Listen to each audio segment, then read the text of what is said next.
The young lady was riding in a carriage, and the people outside the window were rejoicing. She sighed heavily, as she understood perfectly well that she was now on her own. She knew that people called her an unlucky bride, and the reason for this was her husband nicknamed the god of death, Hades. He was the son of the empire who bathed in eternal glory. The reason this marriage took place with Emperor Rofer's Qatar Esperion is because she overdid it with alcohol. The young lady was furious, and drinking alcohol was indignant. It was not her fault that the man was such an ignoramus. She got drunk for the simple reason that her fiancé, whom she had not seen for 10 years, had dumped her because she was a know-it-all. She simply pointed out the obvious fact to him, but he broke off the engagement. She looked at the young man and said that even the emperor would not do such a thing. The young man thought for a moment, and looking at her said that she was absolutely right.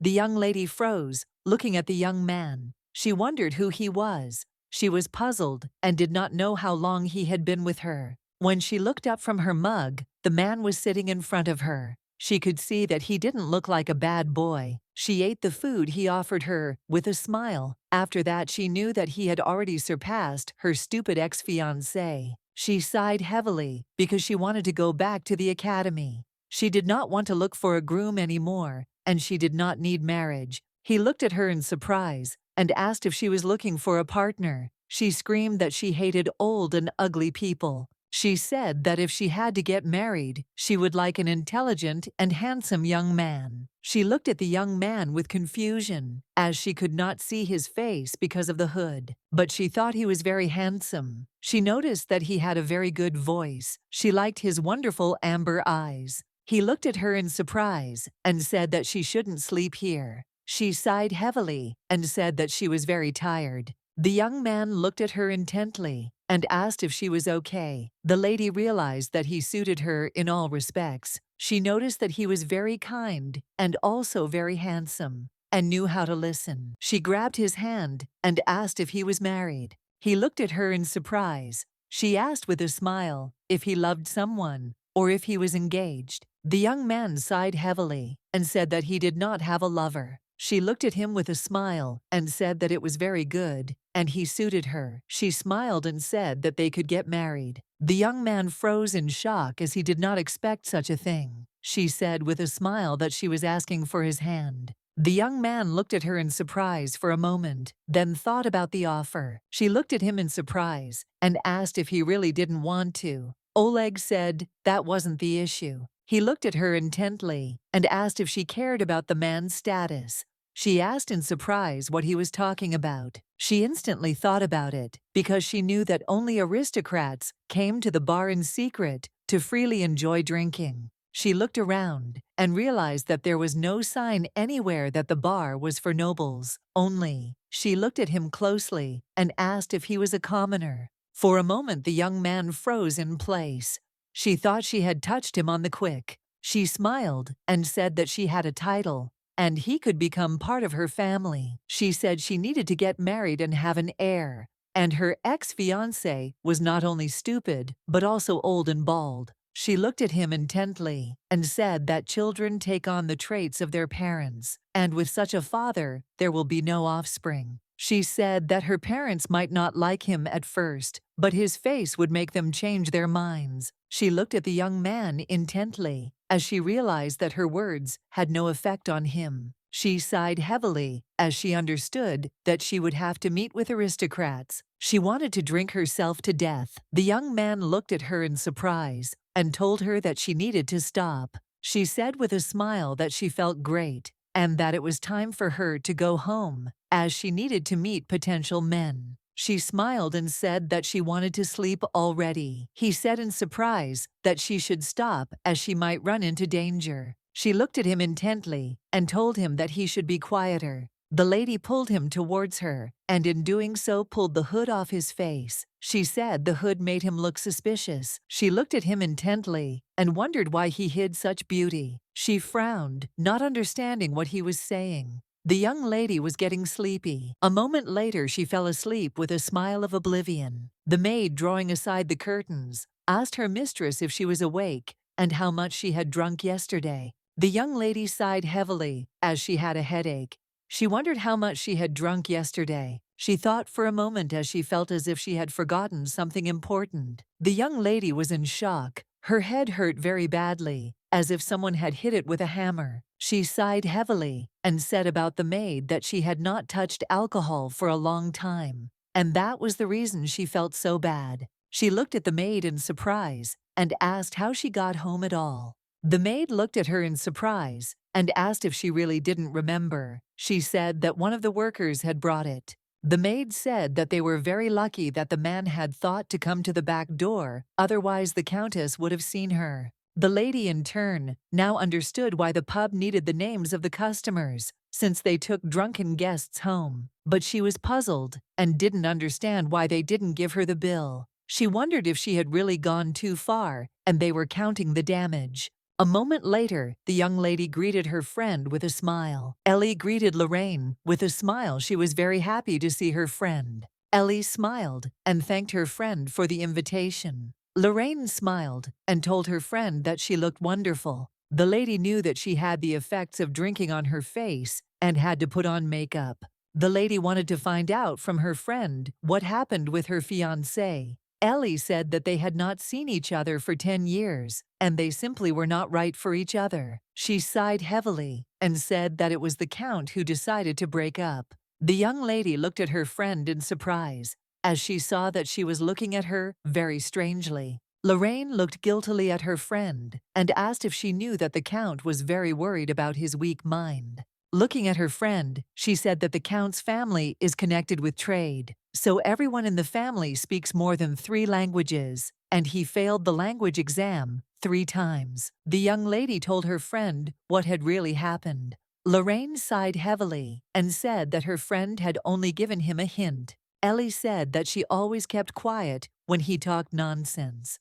Her friend said that the Count seemed to want an intelligent and submissive wife. She looked at her friend with a smile and told her not to be angry, but the Count said all sorts of things about her. She looked at her friend and said that people are talking about it now, friend. They discussed the news of the Emperor's imminent marriage. The maid looked at the lady in surprise and said that she was very early. The lady sighed heavily and said that she did not know anyone at that party. She heard many things said about her, and if she had stayed a little longer, she would have made a scandal. She looked at the maid in surprise and asked if she had really brought her a fresh newspaper. The maid said that that was exactly it. She opened the newspaper because she wanted to know who would become the emperor's wife. He announced the marriage 7 years after the beginning of his reign. She was surprised because the newspaper portrayed the emperor as a terrible person. She felt very sorry for his bride. She read that the emperor was seen with a woman. There were no details about her face,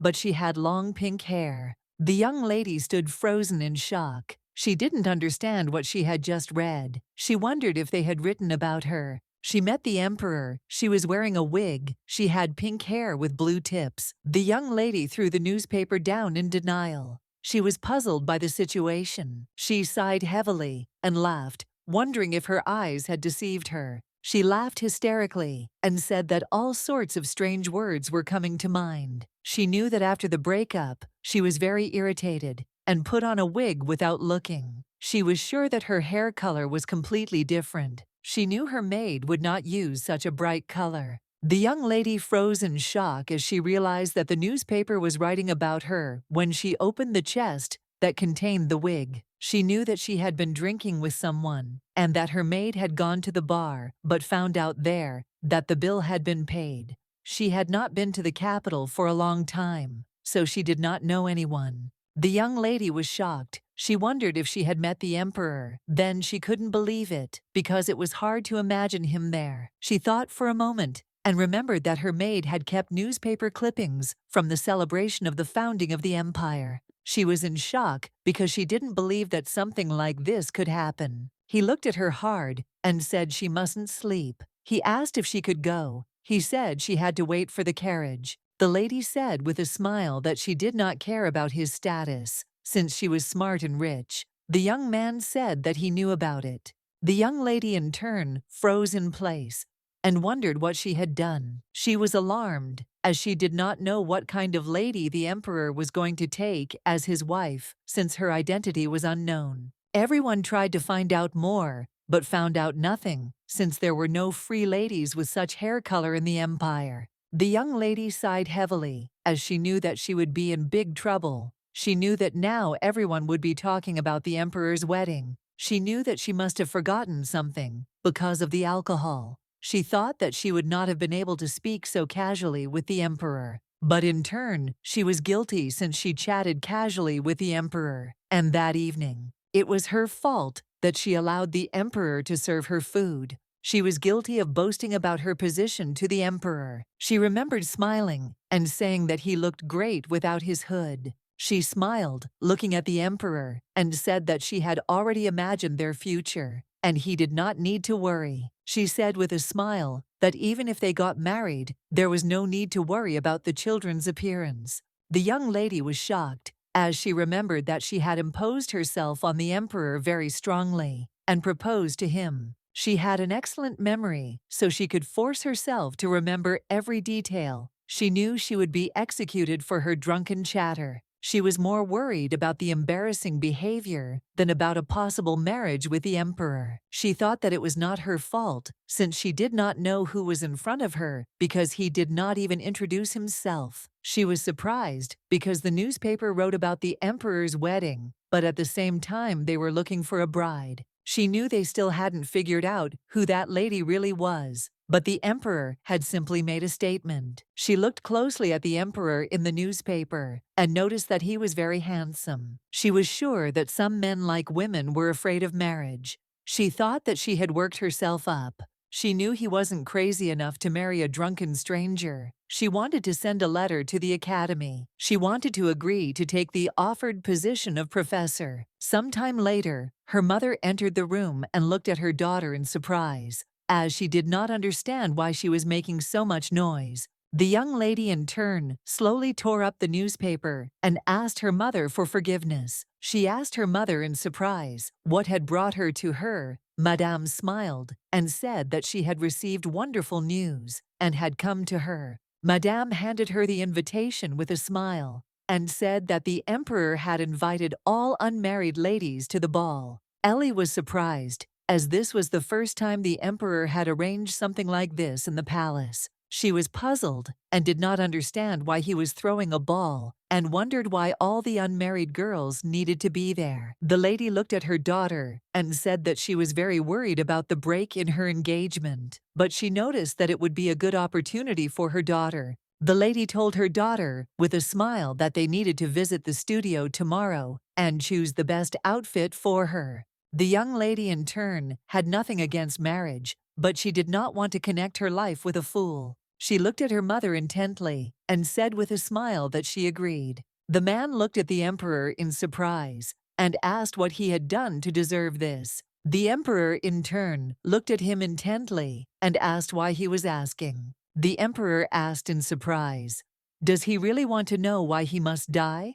The emperor said that he was also interested in something. He said he wanted to know more about the documents he kept in his safe. The emperor looked at the man with a grin and asked why he needed a special reason to crush a bug like him. The emperor smirked and told the man that he was a fool for forcing the emperor to kneel before him, and because of that, he already deserved to die. The emperor told his assistant to take away all the man's property and bring him the safe. He also said that they should execute everyone who was related to him by blood. The aide told the emperor that the aristocrats would be agitated. The emperor said that he had more power than anyone. The emperor looked sideways at his assistant and said that they must execute anyone who shares a drop of blood with a criminal. He said that they cannot allow them to use their bloodline as a reason to rebel in the future. The servant looked at the emperor and greeted him. Looking at the emperor, he said that his suit was almost ready. The servant told the emperor that they had heard that the future empress's hair had an interesting color, so their masters were having difficulty choosing a color. The emperor said with a smile that they should not pay too much attention to the newspaper gossip, since the lady had blonde hair. The young lady in turn screamed after she saw the extravagant dress. She was in shock and could no longer see anything, as she was blind. The maid told the young lady that she could not refuse every outfit. The young lady sighed heavily and said that she understood, but they were all too sparkly. The maid said that in their day, everyone wore that. The maid looked at the lady and said that the countess insisted on the outfits, and she must make her choice. The maid looked at the young lady with a smile and said that she had an idea. The young lady, in turn, wanted to choose an outfit without ribbons and frills. She understood that she couldn't eliminate all the outfits and wanted to choose at least one outfit. She said with a smile that she had chosen this outfit. The maid, puzzled, said that it was morning. The young lady sighed heavily. She understood her mother, but she did not want to go to the ball. The maid looked at the lady intently and said that she would give her a rest and find the dress herself. She looked at the lady with a smile and said that she should rest a little while. She looked around. The young lady, in turn, sighed heavily. She knew that she needed to complain less. She wanted to look around a little, when suddenly she heard the conversation of young ladies. They were surprised that the emperor decided to gather all the unmarried ladies, but they knew that unmarried men would be there too. They said that the emperor hated the balls. Because of the noise, the young lady noticed that everyone was talking about nothing but the celebration. They also discussed the upcoming wedding, but no one knew about the bride. She saw that no one looked happy, even though the ball was taking place in the emperor's palace. She overheard their conversation and wondered if the emperor had killed someone right at the celebration. They discussed how he even got rid of the nanny who had taken care of him since he was young. The ladies said that one should be careful with the emperor. The young lady froze in shock. She did not understand what they were talking about. She knew that her subjects should respect and serve the emperor, but she was surprised that he executed without trial. The maid looked at her mistress with puzzlement and said that she was afraid that the lady had run away, but she was just hiding. Eliru smiled as she looked at the maid and asked if she had found the outfit. The maid said that she had spoken to the seamstress and she had offered to make a custom dress. The young lady smiled and said that they should get this over with quickly and go get something to eat. The ladies discussed the emperor's bride, but they did not envy her at all. They knew that the emperor had previously said that he would not marry. They did not understand how long the empress would be able to live with him. The young lady knew that people went crazy when they could find out more about something that interested them. She knew that she had to find out everything about the emperor. And the emperor was the third prince and the child of the second wife of the former emperor, so he was not of particular value. At the age of 15, the prince became a knight and then received the rank of captain on his own. He even crushed the demons in the Coral Mountains, which were previously thought to be impossible to defeat. Afterwards, he completed the map of the Western Mountains and returned to the capital. The young lady knew that with such achievements, it would be easy for him to become an ideal candidate for the title of emperor. But before his coronation, many strange things happened. A year after the current emperor returned, the crown prince fell from his horse and died, and the second prince died in his carriage. Having lost 2 sons, the empress went to the south, where she died of illness.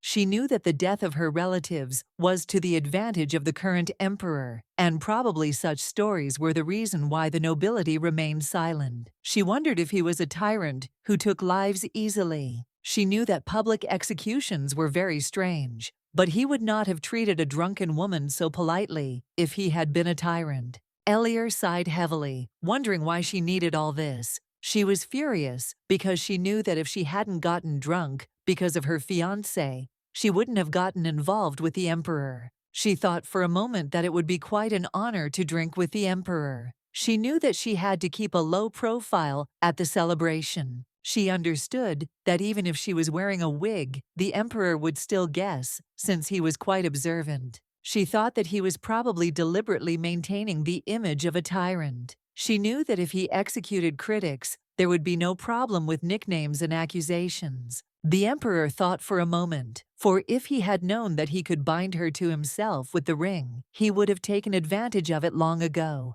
The maid looked at her mistress and asked if she should choose her own hairstyle. Eliru said that she could do as she wished. The maid told the mistress with a smile that she was very happy when she herself took the initiative in the studio. She looked at the seamstress and said she wanted to see less ribbon and trim on the dress, and she didn't want to throw the dress away. The young lady in turn sighed heavily, as she knew that the department was in a bad way, as she thought that she looked better than usual. The maid looked at her mistress with a smile and said that she had never joked like that before. The young lady looked at her friend closely and said that she looked just fine and that she should dress up more often like that.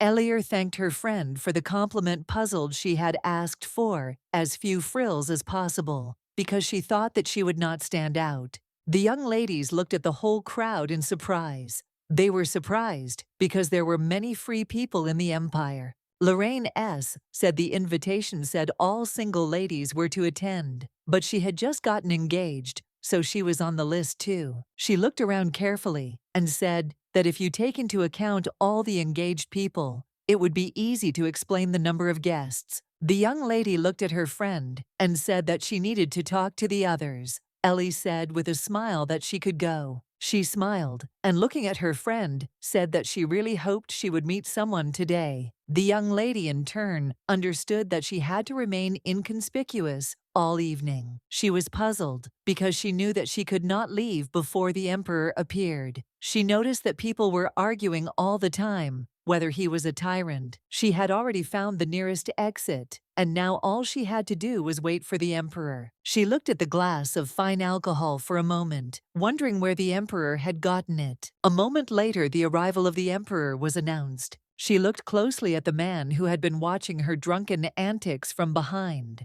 and she realized that he was the emperor after all. She noticed that in the pictures in the newspapers, he seemed less unapproachable. She didn't remember at all why she suddenly decided to marry him while drunk. She didn't understand why a man like the emperor would throw a ball. She didn't understand what he was thinking at all. She hoped that he would explain everything. Soon Elier was shocked, as he did not say a single word. She noticed that no one cared. She knew that a lot of money had gone into the celebration. She wondered if she was the only one who cared about the empire's treasury. She knew that such holidays were not for her, and fortunately, she did not stand out. She noticed various expensive decorations on all the guests, but in turn, she saw that the emperor was not interested at all. The young lady knew she had to try to slip away. She didn't know what he was thinking, and she didn't want to know. She wanted to finish something. She saw a glass of delicious alcohol. She was interested in learning about this drink. She wanted to know if it was expensive. The young lady thought for a moment, as she really wanted to know the name of the drink. The emperor looked closely at the young lady. He was glad that she was enjoying the celebration. He knew she couldn't drink much, and the emperor wondered if he should intervene. A moment later, she placed the empty glass on the table. She wanted to drink some more, but she knew she shouldn't. The young lady knew it was time for her to go home. But suddenly she froze in place as she heard someone talking. She was shocked because she realized that the voice was familiar to her because it belonged to the man she got drunk on and who left her. He told the guests with a smile that he had recently purchased this necklace. Everyone praised him for his excellent taste. She looked at the man closely as he was as ugly as before. She saw a young lady next to him and wondered if this was the new bride. Elier was shocked as the young lady had just come of age. She did not understand why he was bragging about the necklace, if she saw that it was of poor quality. She was surprised and did not understand why everyone was currying favor with him. She didn't want to look at him or listen to him, the way he irritated her. She looked into the distance as she saw her escape route. She was puzzled because she needed to pass by him. She wanted to leave quickly before he noticed her. The man looked into the distance as he saw a familiar silhouette. He looked at the lady intently as she was very self-confident and insulted him. He was furious because he knew she was arrogant because she had an education. He looked after her with a grin and said that he had seen a brilliant lady. He asked where she was going since the ball had only just begun. He said with a grin that she seemed to be trying to escape. He asked if he was wrong. The lady, looking at the count with a smile, greeted him and also asked why she should run away from the palace if it was the safest place in the capital. She was called a genius from a young age. It just so happened that the structure of mana interested her more than toys. The lady asked her daughter in surprise if she was sure she wanted a book for her birthday. She said with a smile that this was what she had dreamed of. She was an only child, so her parents fulfilled all her wishes. She was a 10-year-old girl who scored the highest marks when entering the academy.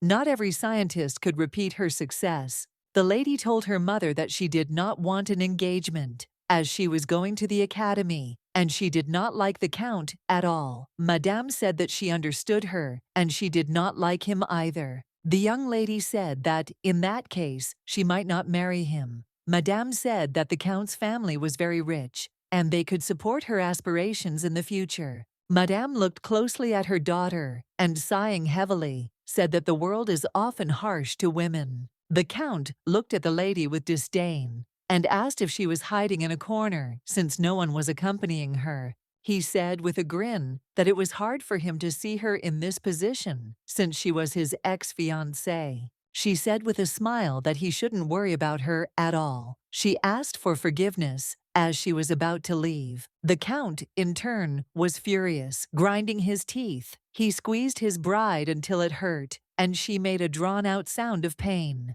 The Count, with a grin, told the lady to look at the jewelry his bride was wearing. He said that she probably felt sorry for it because it didn't belong to her. She looked at him in surprise, as she thought he wanted to make a scene. Elier sighed heavily and said that she did not understand him. He looked at her intently and said that if she hadn't acted like a know-it-all, he would have showered her with all the riches in the world. She was shocked and wondered if he was ashamed to disgrace his fiancée. She walked away slowly and told him that he could now please his bride, and also wished him a good evening. The Count said that he sympathized very much with her parents, as they had great hopes for their only daughter. He said that she, however, gave up her happiness. He said that she did not understand why her parents sent her to the academy. The young lady remembered that her mother had said that she could find a better groom, because there were many good men in the world. She was tired of looking for a partner, but she had nothing against marriage.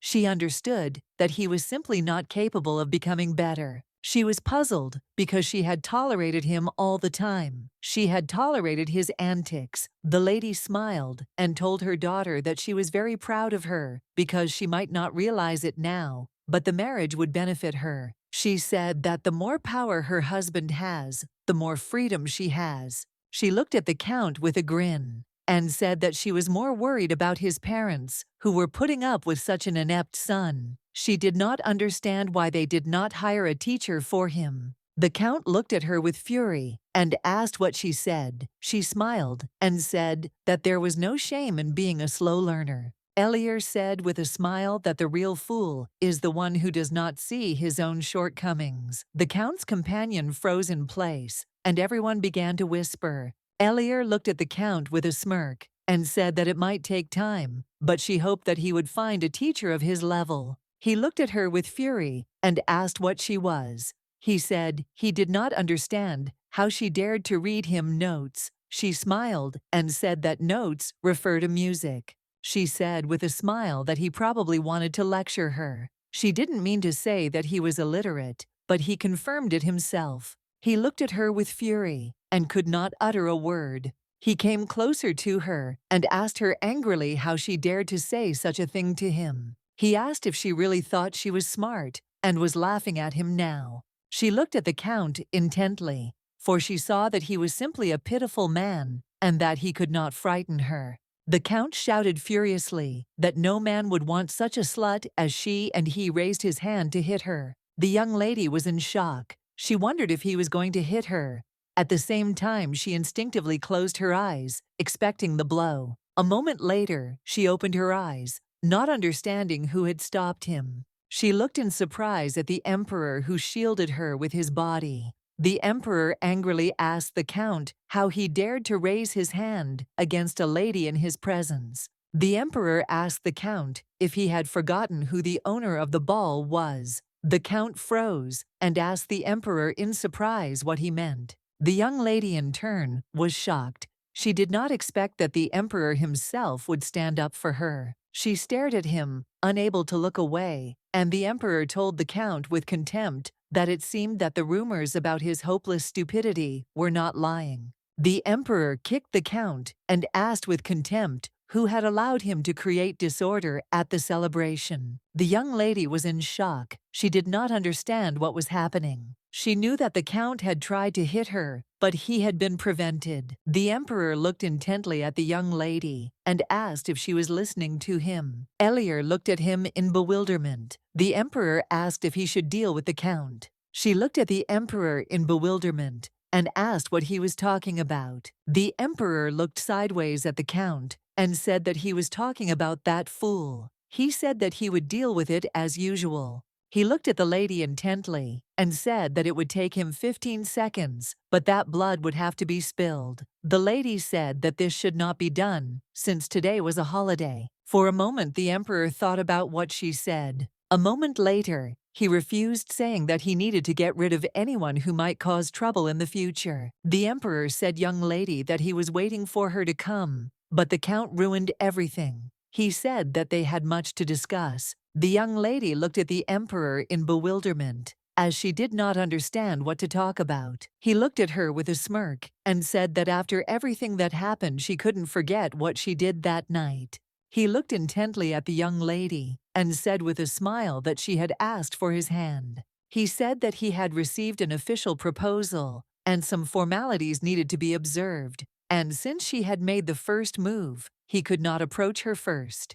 The emperor looked intently at the young lady and said that he agreed to marry her. The emperor looked at her with a smile and said that he had offered her to drink tea instead of chewing the plate. She shuddered and in the blink of an eye came to her senses. Now she realized that the bride he was talking about was she. Elier knew that everything was very bad since her head could not work normally. He smiled and said that she was quieter today than last night. She was taken aback and asked him to give her time to think. The emperor looked closely at the young lady and asked if they were really going to discuss her proposal right there in the hall. He looked at her and said that he didn't mind at all, but he didn't think she would be happy with it. He looked at her intently and asked if she was listening to him. The young lady flinched as she did not expect such a thing. A moment later, she said that he was right and that this was not the best place, as she had seen the stares on her.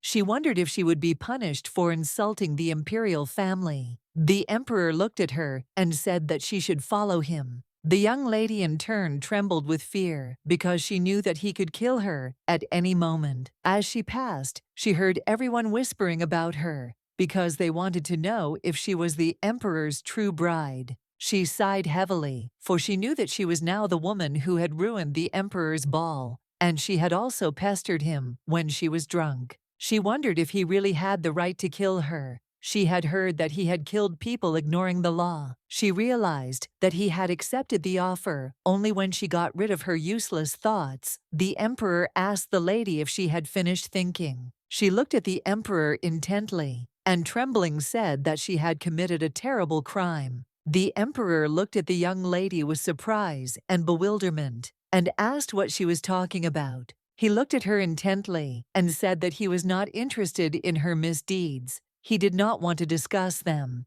Elier, she said that night he hid his face when he went to the pub where a drunk woman made him an offer. She said that even though she was drunk, she remembers everything well. She knew that at that moment, his eyes were shining very brightly. She was surprised that he accepted her proposal. He looked at her with a smile and said that he was glad that they had made some progress. She said that she didn't understand him at all. The young lady looked at the emperor with a puzzled expression and said that neither of them would gain anything from this marriage. For a moment he thought and said that she herself proposed to him but did not accept her consent. She said that they refused him, but a more noble person would be better suited for the role of empress. She was sure that she had made him a sincere proposal, since his face had attracted her very much at that time. She thought she was walking towards her ideal, but it turned out to be the emperor himself, and if she married him, she would become part of the imperial family. She looked at him with a smile and told him that he could take it as a drunken mistake and just let it go. He asked her if she was sure she remembered everything that happened that night. She said it was a little confusing for her, but she remembered all the details. A moment later, the young lady froze in place, wondering if she really remembered everything. The emperor looked at her intently and said that he had something he wanted to tell her. He said he never sought information about her or her family. He sighed heavily and said that she had taken off his hood and embarrassed him in public, and it was difficult for him to resolve the situation. He said that a month was enough to prepare, since the bride had a lot on her mind. As he left, he said that they would agree on the wedding date later. The young lady stood frozen in shock, as she hoped that he would let her go and she would be free. The maid looked closely at the young lady and asked with a smile if she had met someone during the holidays. Elier asked the maid who she would choose as a pet, a nasty leech or a wild lion. Jerry said that she would not choose anyone. Sometime later, the young lady finished all her preparations and went to look for her mother. Madame looked closely at her daughter and asked with a smile how her ball had gone. Elier sighed and said that she could only confirm that the count was trash and not a human being. Madame said with a smile that she would probably have a dozen letters waiting for her tomorrow. She asked her mother what she was doing. At such a late hour, Madame said with a smile that she wanted to look at her daughter when she was little. Madame said she was very sorry that there were only her childhood portraits here, and they needed to paint another one before her wedding. Elier sadly asked her mother if she was still convinced that a woman should get married. The lady sighed heavily and told her daughter that everything was exactly like that. Looking at her daughter, she said that now only a few women hold high positions, and perhaps one of them will change the world. She asked her mother how much she could achieve if she became empress. Madame asked in surprise if the emperor had announced who he would marry today. Lady said that this was not so. Lying down, Emperor D thought about the beautiful young lady. He knew that she had always been the sun for him, and no one else could change that. Unfortunately, he could no longer return to those times. She looked at him intently and said that they would definitely get married, and there was no turning back.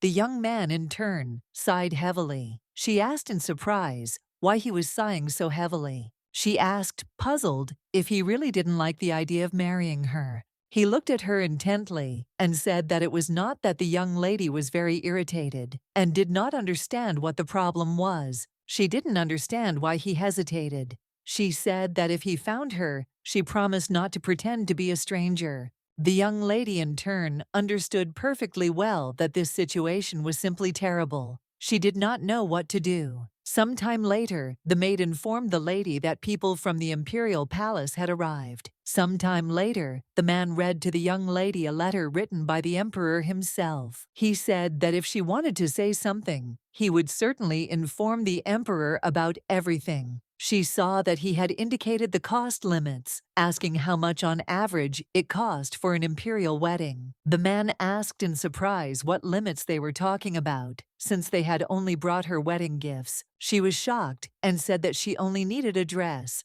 She said that you can't spend too much on the ceremony. The lady said with a smile that her daughter seemed to be very excited about the upcoming wedding. The man looked at them in surprise, as he did not know if they were normal. The lady looked at the man and said that her daughter was very embarrassed. She asked for forgiveness for their rude reception. Madame said that her daughter would definitely tell her everything, and then she could help her with the preparations. Lady saw that her mother was furious. The man said that since she was to become empress, she must have knights to accompany her. The lady said that they should come tomorrow. She was worried that her mother would interrogate her, and she would not be able to say directly in front of the knights that she had drunkenly proposed to the emperor. She smiled and told the man to tell the emperor that she was pleased with the gifts. Madame looked at her daughter and said that her father would soon return, and he would definitely faint when he found out about everything. She asked her daughter why she didn't tell her everything right away. Elier Robko said that the engagement proposal came unexpectedly. Elier P. looked at her mother and said that her groomed the emperor. She asked her mother if she was not happy with her choice. The lady sighed heavily and said that she was very glad that her daughter was getting married. She looked at her mother closely and said that she did not look happy. Madame said that they cannot go against the emperor's order, and their story is very beautiful. She looked closely at her daughter and said that if any of what was written was a lie, then she would have a very hard time in life. She understood perfectly well that their story was not like a fairy tale from books, and he took advantage of her drunken offer. She looked at her mother closely and said that she understood perfectly well that she was worried. She told her mother that she had already decided to agree to this wedding. The lady sighed heavily and looking at her daughter said that she understood her. Elier said with a smile that in that case she would go to her room. Looking at her daughter, Madame said that she had no time to rest. The lady looked at her mother in surprise and asked if they really had to start preparing for the wedding already. Madame said that if anyone finds out about the bride, they will try to find out about their family. They have nothing to do with politics, so everyone will be interested in the emperor's bride. The young lady sighed heavily. The lady smiled and told her daughter that she was very smart and asked if she could give up books for a month. The young lady was surprised. She said that you don't require weddings, research, and reports. Lady noticed that her mother was still angry. The emperor told his assistant that his bride was an unusual person, so they should multiply the numbers by 3 before giving her the information. The man said that after the incident at the ball, the count's family broke off the engagement, and their second son would take the place of the heir.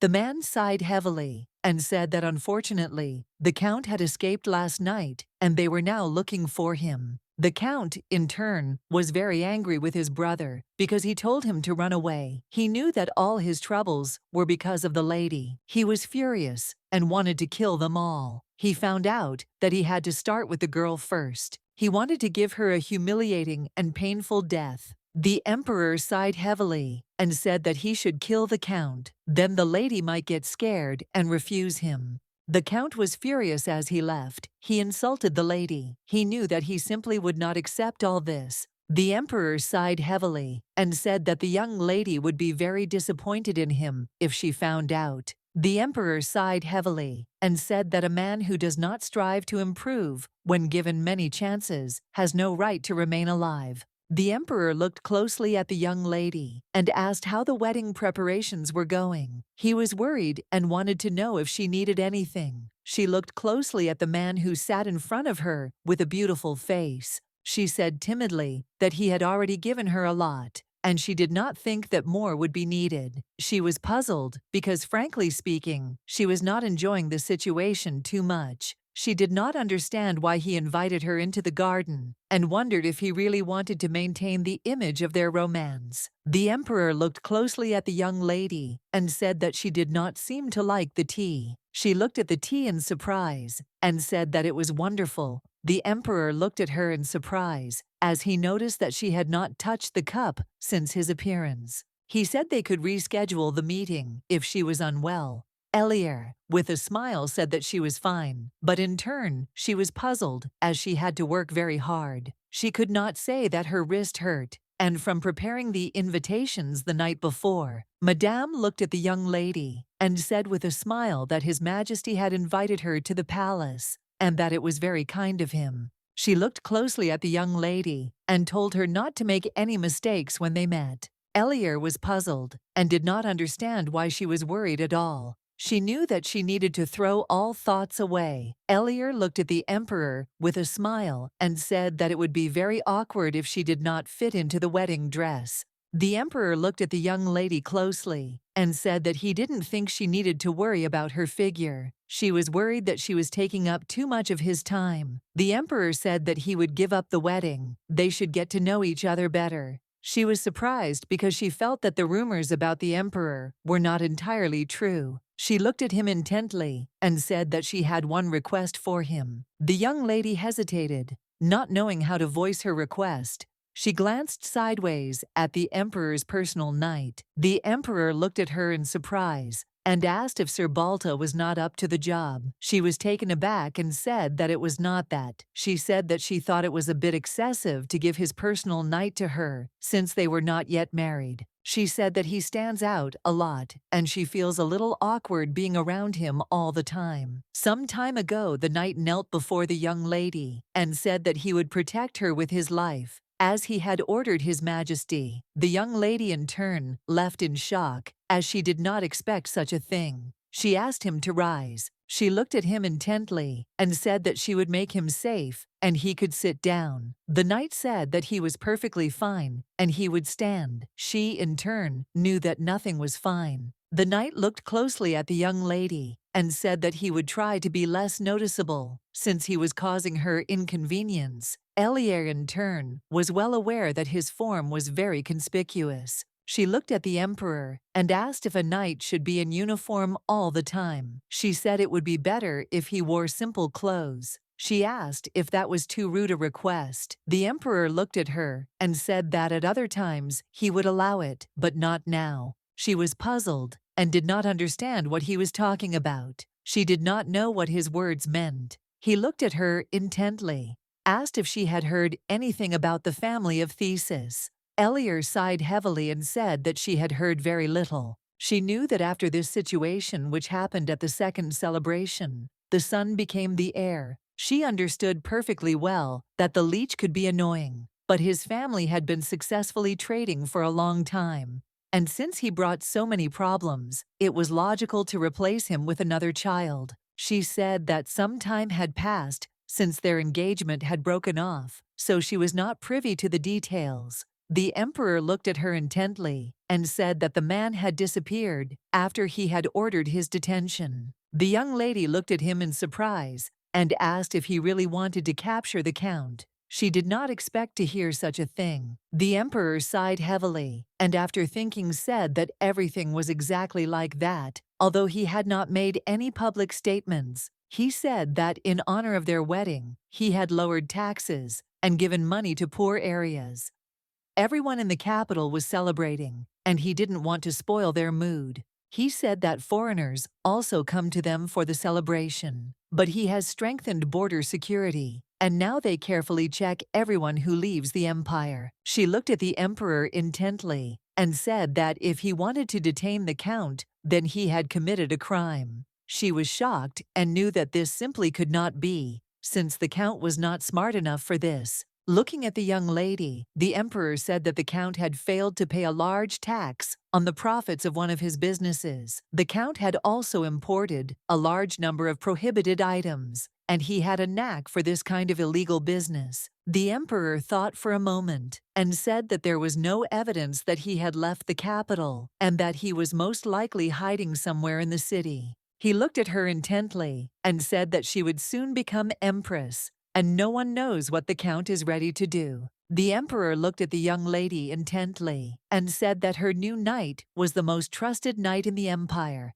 and that was why he had assigned him to her. She looked at the emperor intently and asked if he had specifically asked him to wear a uniform. Looking at the emperor, she asked what would happen to the count when he was captured. The emperor hesitated, not knowing what to answer her. He lowered his eyes and said that in a normal situation, he would be judged by the laws of the empire, but he has the audacity to hide. He said that perhaps he will punish him more severely. The young lady froze in place as she was very scared. She wanted to drop this question and not ask the emperor any more. The knight approached the young lady and said that it was time for them to return. He said that he would take her there. The young lady looked at the knight with a smile and thanked him. Balta looked at her intently and said that he was simply following the emperor's orders. She looked at him intently and said that she was interested in something. She understood perfectly well that she could endure awkwardness next to the knight than worry about the count. She looked at the knight intently and asked what kind of person he saw the emperor as.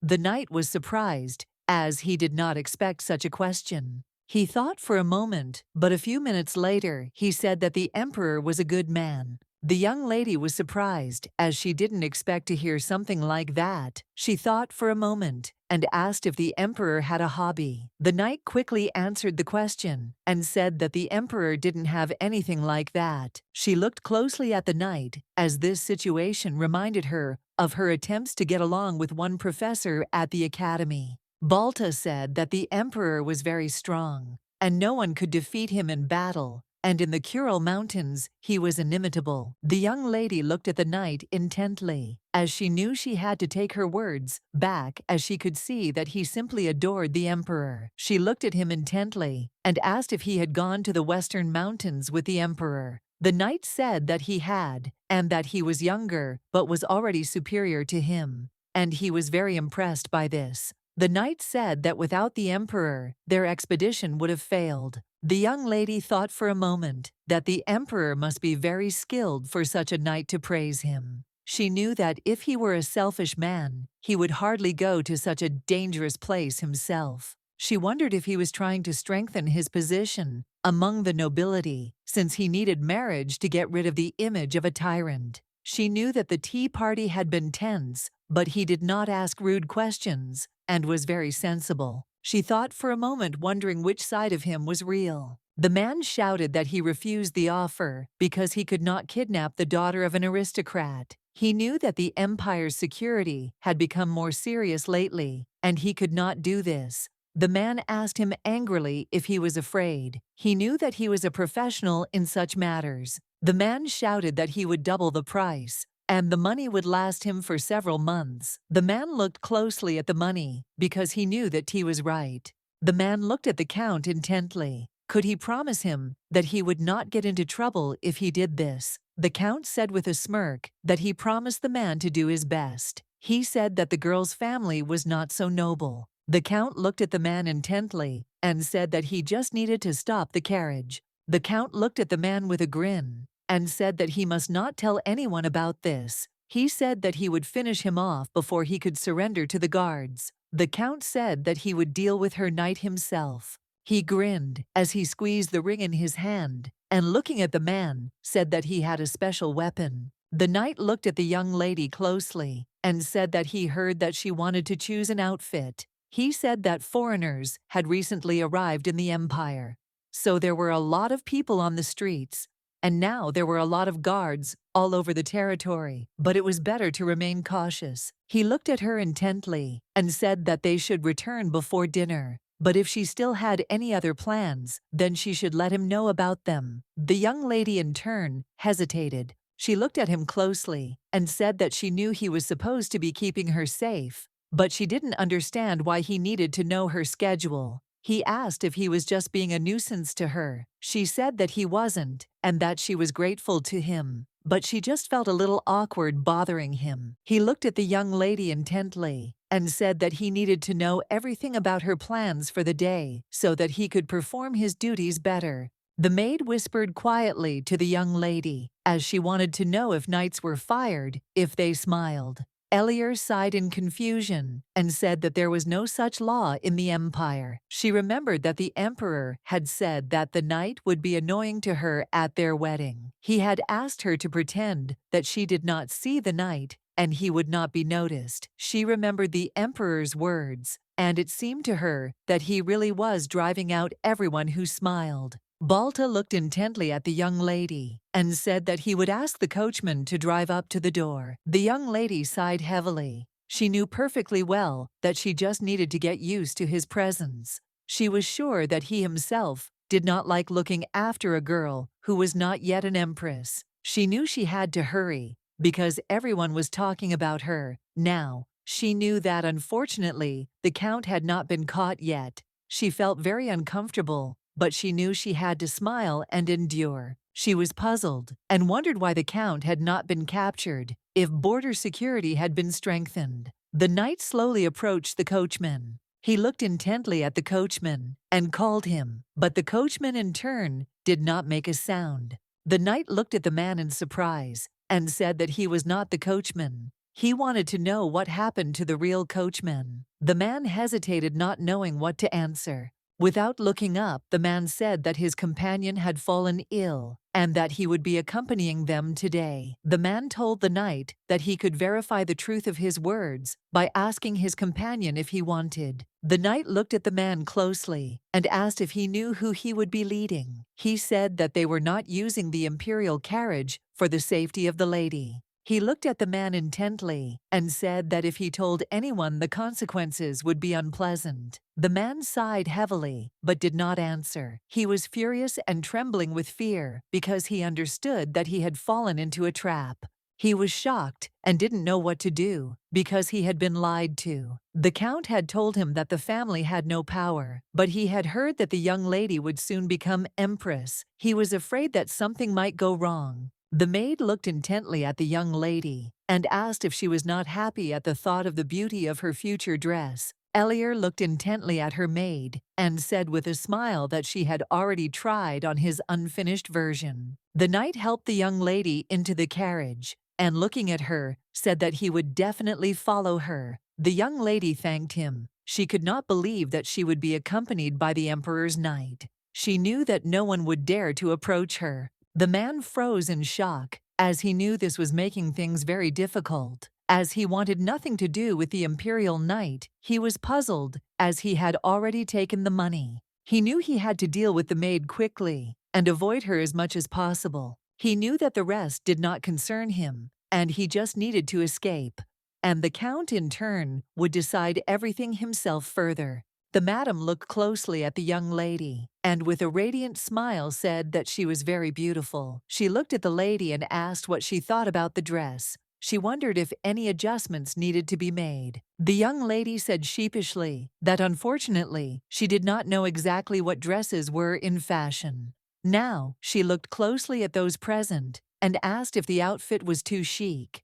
The madam looked at the lady and said that she had reduced the amount of decorations at the request of the young lady, but still it was an imperial wedding. The maid looked at her mistress and said that the madam was right, and the outfit could have been more luxurious. They looked closely at the young lady and said that the dress looked very much like a wedding dress. The young lady hesitated for a moment as she began to realize her situation. Now she understood that she was really getting married to the emperor of this state. Elier looked closely at her maid as she saw that she looked very happy, but she knew that when she got married, she would move to the palace, and unfortunately she would not see her maid anymore. Elier looked timidly at Madame and called her. The young lady looked at her intently and quietly asked if it was possible to add something to the outfit.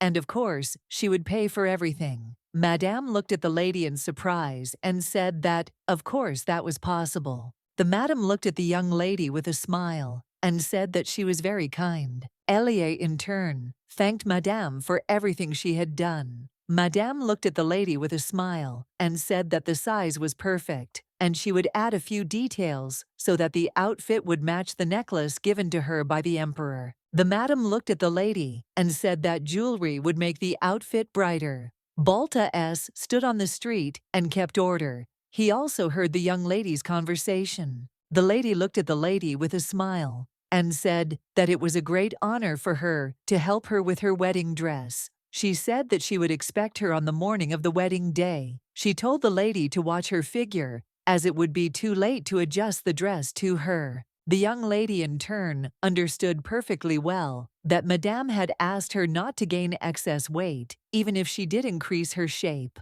She looked at Madame with bewilderment and said that she understood her. She saw that people were looking at her with intent glances, but she understood that this was to be expected. She wanted to get home as soon as possible, but for a moment she froze, and goosebumps ran through her body. Since in the distance she saw a familiar man, she froze in place because she realized that she saw the Count. The young lady, in turn, screamed and called the Count. The knight looked sideways at the young lady and said that she should wait for him there, and that he would return as soon as he had checked everything. The young lady, in turn, was alarmed and called her knight.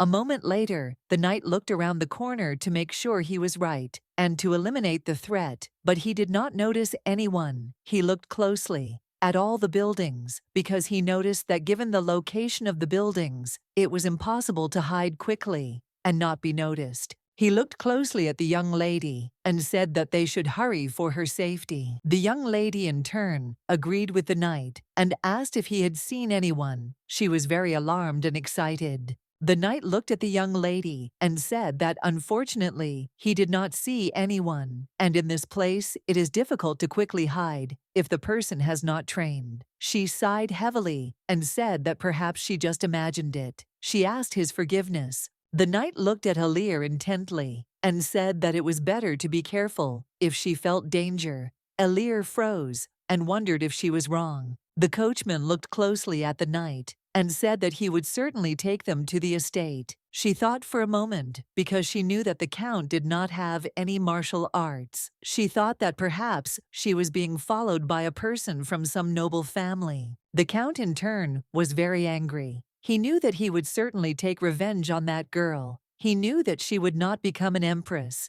Jerry looked closely at the young lady and said with a smile that her wedding dress was simply lovely and that she would look very elegant next to His Majesty. Elier looked at her maid in surprise and said with a smile that she looked more excited than she did. Jerry smiled and said that of course she was glad, since the young lady would not marry the count after all. She knew that she would have to listen to her complaints every day and also take care of a child who looked like an count. The young lady looked at the maid in confusion as their thoughts converged. A moment later, their carriage shook. The young lady was shocked as she did not expect such a thing. She screamed in surprise. The maid looked at the young lady with concern and asked if she was okay.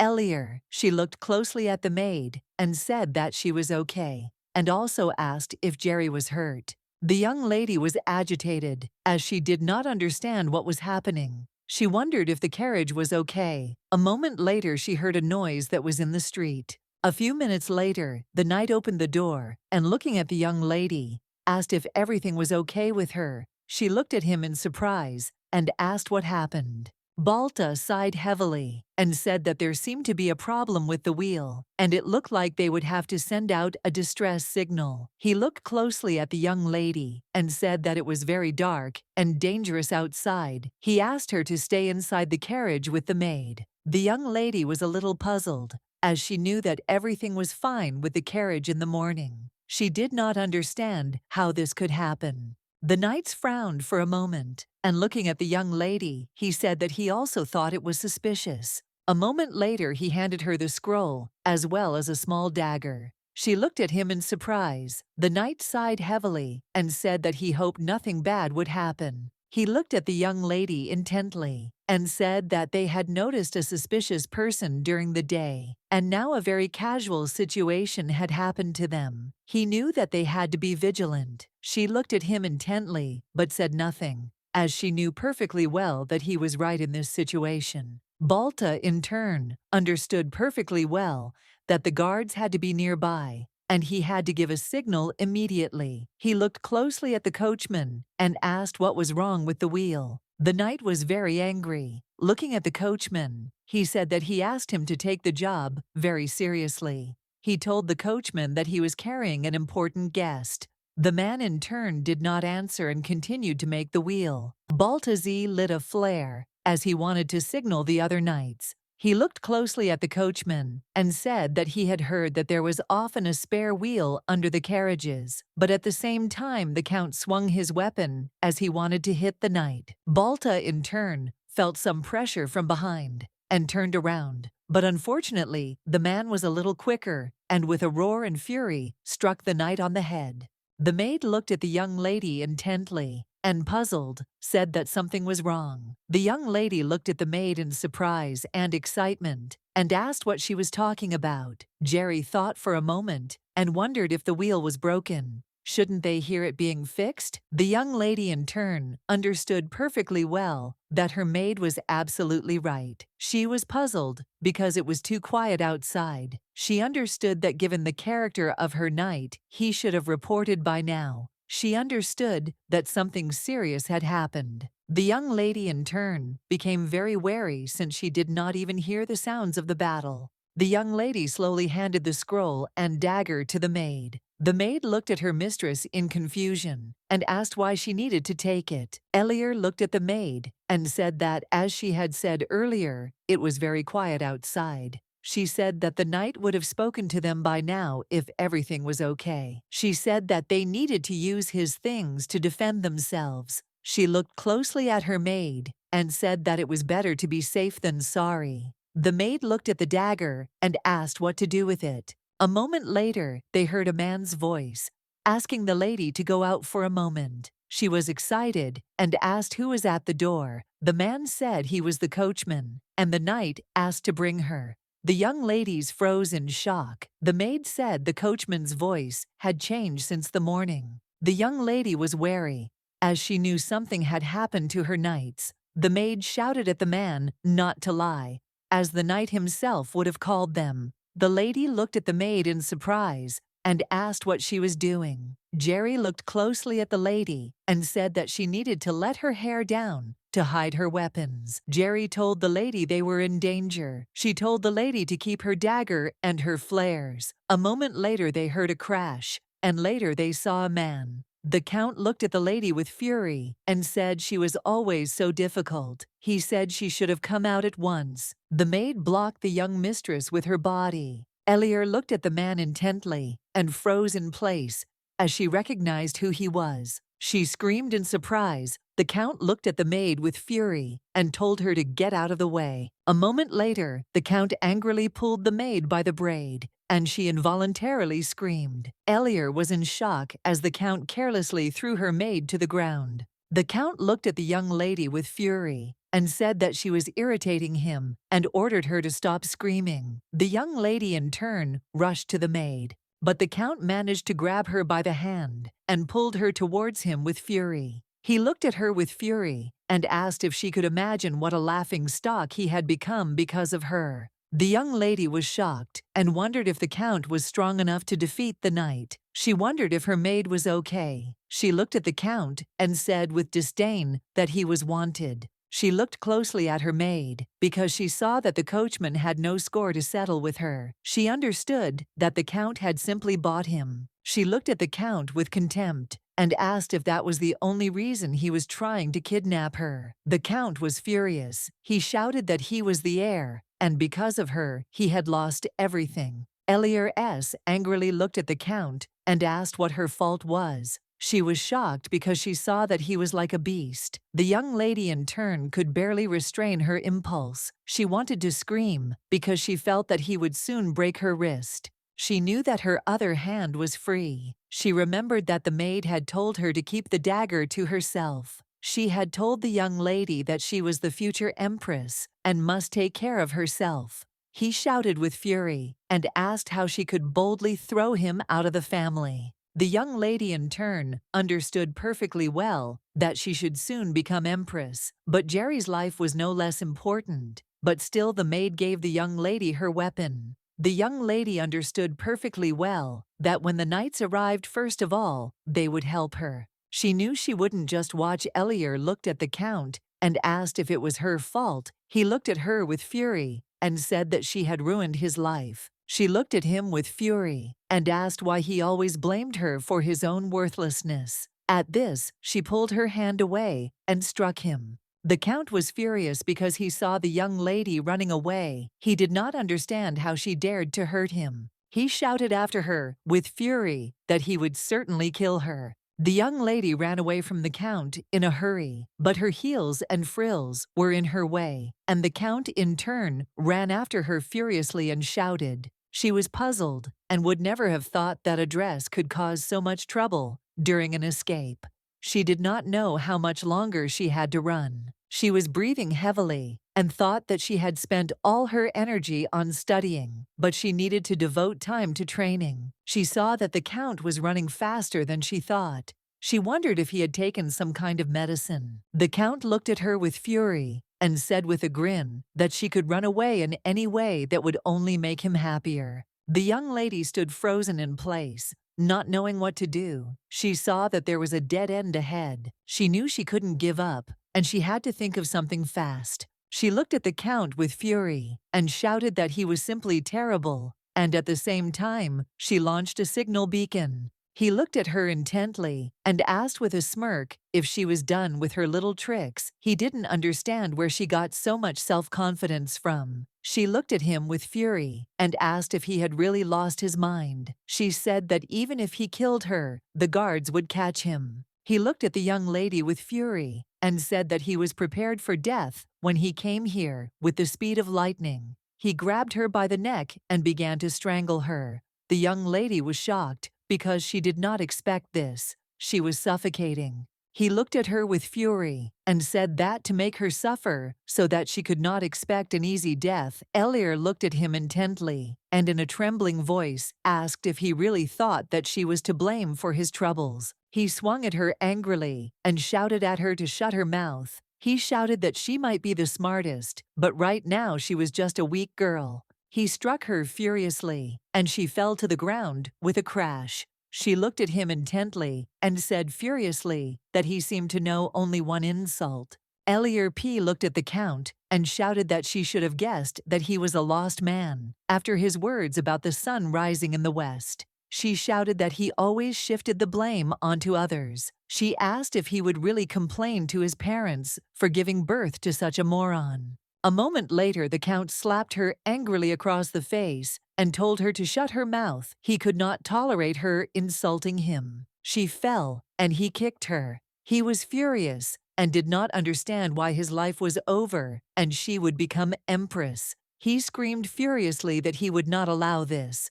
He looked at her with contempt and told her that she should keep quiet. The young lady, in turn, lay helplessly on the ground. She knew that men were physically superior to women, and that was a fact. She was in shock because she understood that the Count's strength was abnormal. She understood that it didn't matter anymore because she would still be beaten to death. But in turn, she hoped that her knight had not suffered too much at the hands of the Count. It felt sorry for its maid, as it just wanted to see her in her wedding dress. She wondered how soon the knights would save them. The young lady sighed heavily, as she did not know what to do in this situation. She understood perfectly well that if you died soon, the wedding would certainly be cancelled. Elier was afraid all the time because she did not know what the Emperor was thinking. She knew that there was no love between them, but she understood perfectly well that if she died, she would at least know that she was engaged to the Emperor and not to a pathetic leech.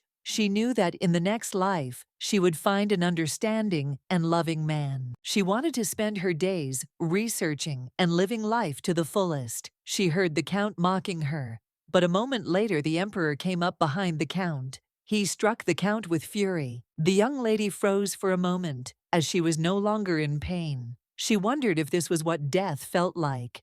A moment later she heard someone's terrible scream and opened her eyes. She slowly rose and sat down on the ground. As she was puzzled, she did not believe that she was still alive. She looked at the Count in surprise, as she did not understand what was wrong with him. The Count froze on the ground, in shock. He did not understand what was happening. A moment later he screamed, as he felt unbearable pain. The Emperor looked at the Count with contempt and said that everything happened because he did not get rid of the parasite. He sighed heavily and said that such people must be gotten rid of quickly. He was furious and did not understand how the Count dared to touch the Empress. The young lady in turn could not see the young man because she saw that he did not have the knight's uniform. She saw that he had neither armor nor weapons. She was surprised because he overcame the Count with ease. She looked at the young man in surprise and asked if that wasn't too much of him. A moment later she screamed and asked the young man to stop.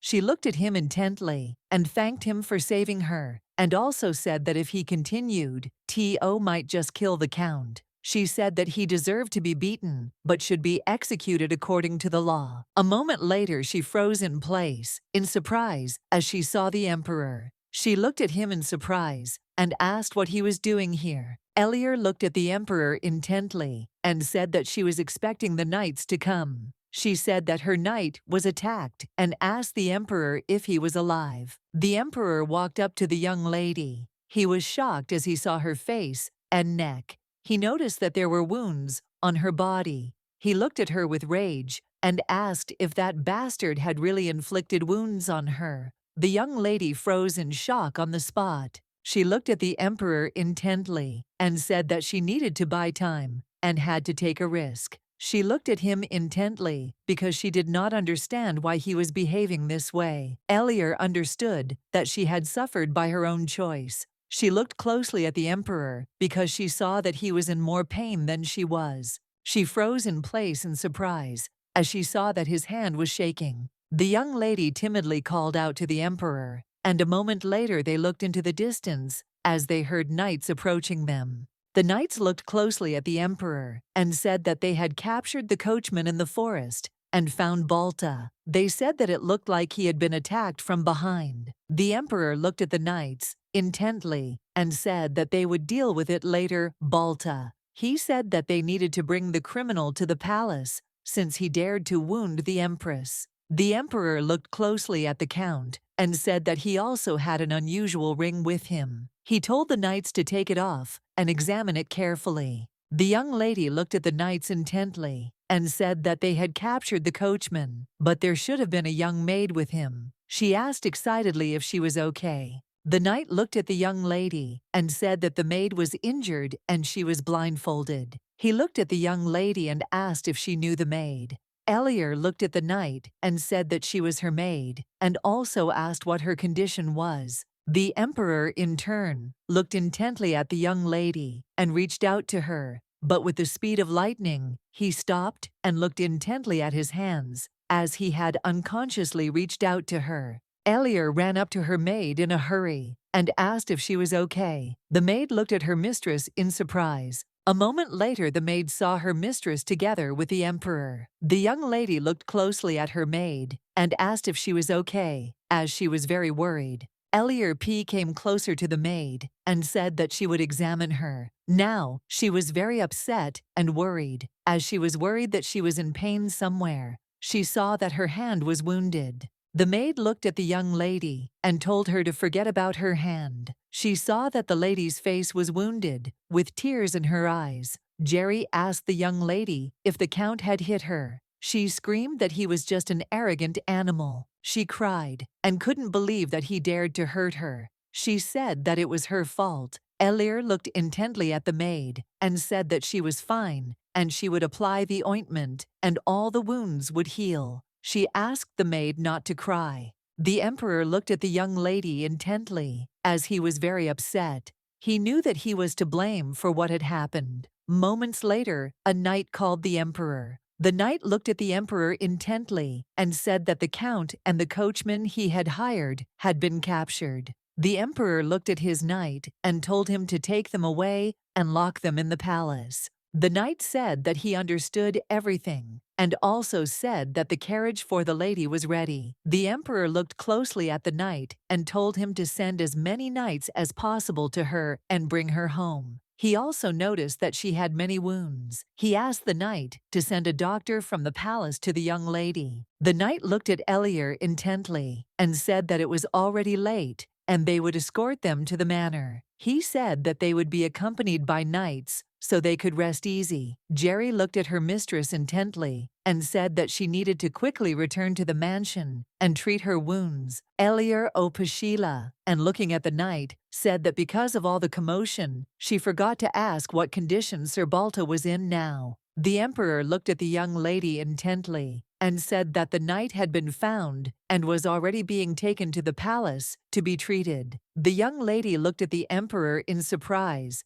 and asked if he was really wounded. The emperor sighed heavily and looked at the lady and said that she should first take care of her own injuries and not worry about the knight's health. The young lady in turn looked at the emperor in surprise but said nothing. The emperor, sighing heavily, said that he would tell her the details when they had conducted a thorough investigation. Jerry looked at the young lady closely and said with a smile that the knight had told her that the emperor had sent a doctor from the palace to them. She said with a smile that it was a relief, and he would definitely do a great job, and her wounds would soon heal. Elier looked closely at the maid and asked how she was. Jerry smiled and said that she only had a few scratches, and they would heal quickly. Elier said that she would definitely make sure that the doctor examined her too. She thanked her maid, but told her not to do such a thing in the future. She looked at her maid intently and said that they both felt pain, and the difference in status did not reflect the difference in the value of life.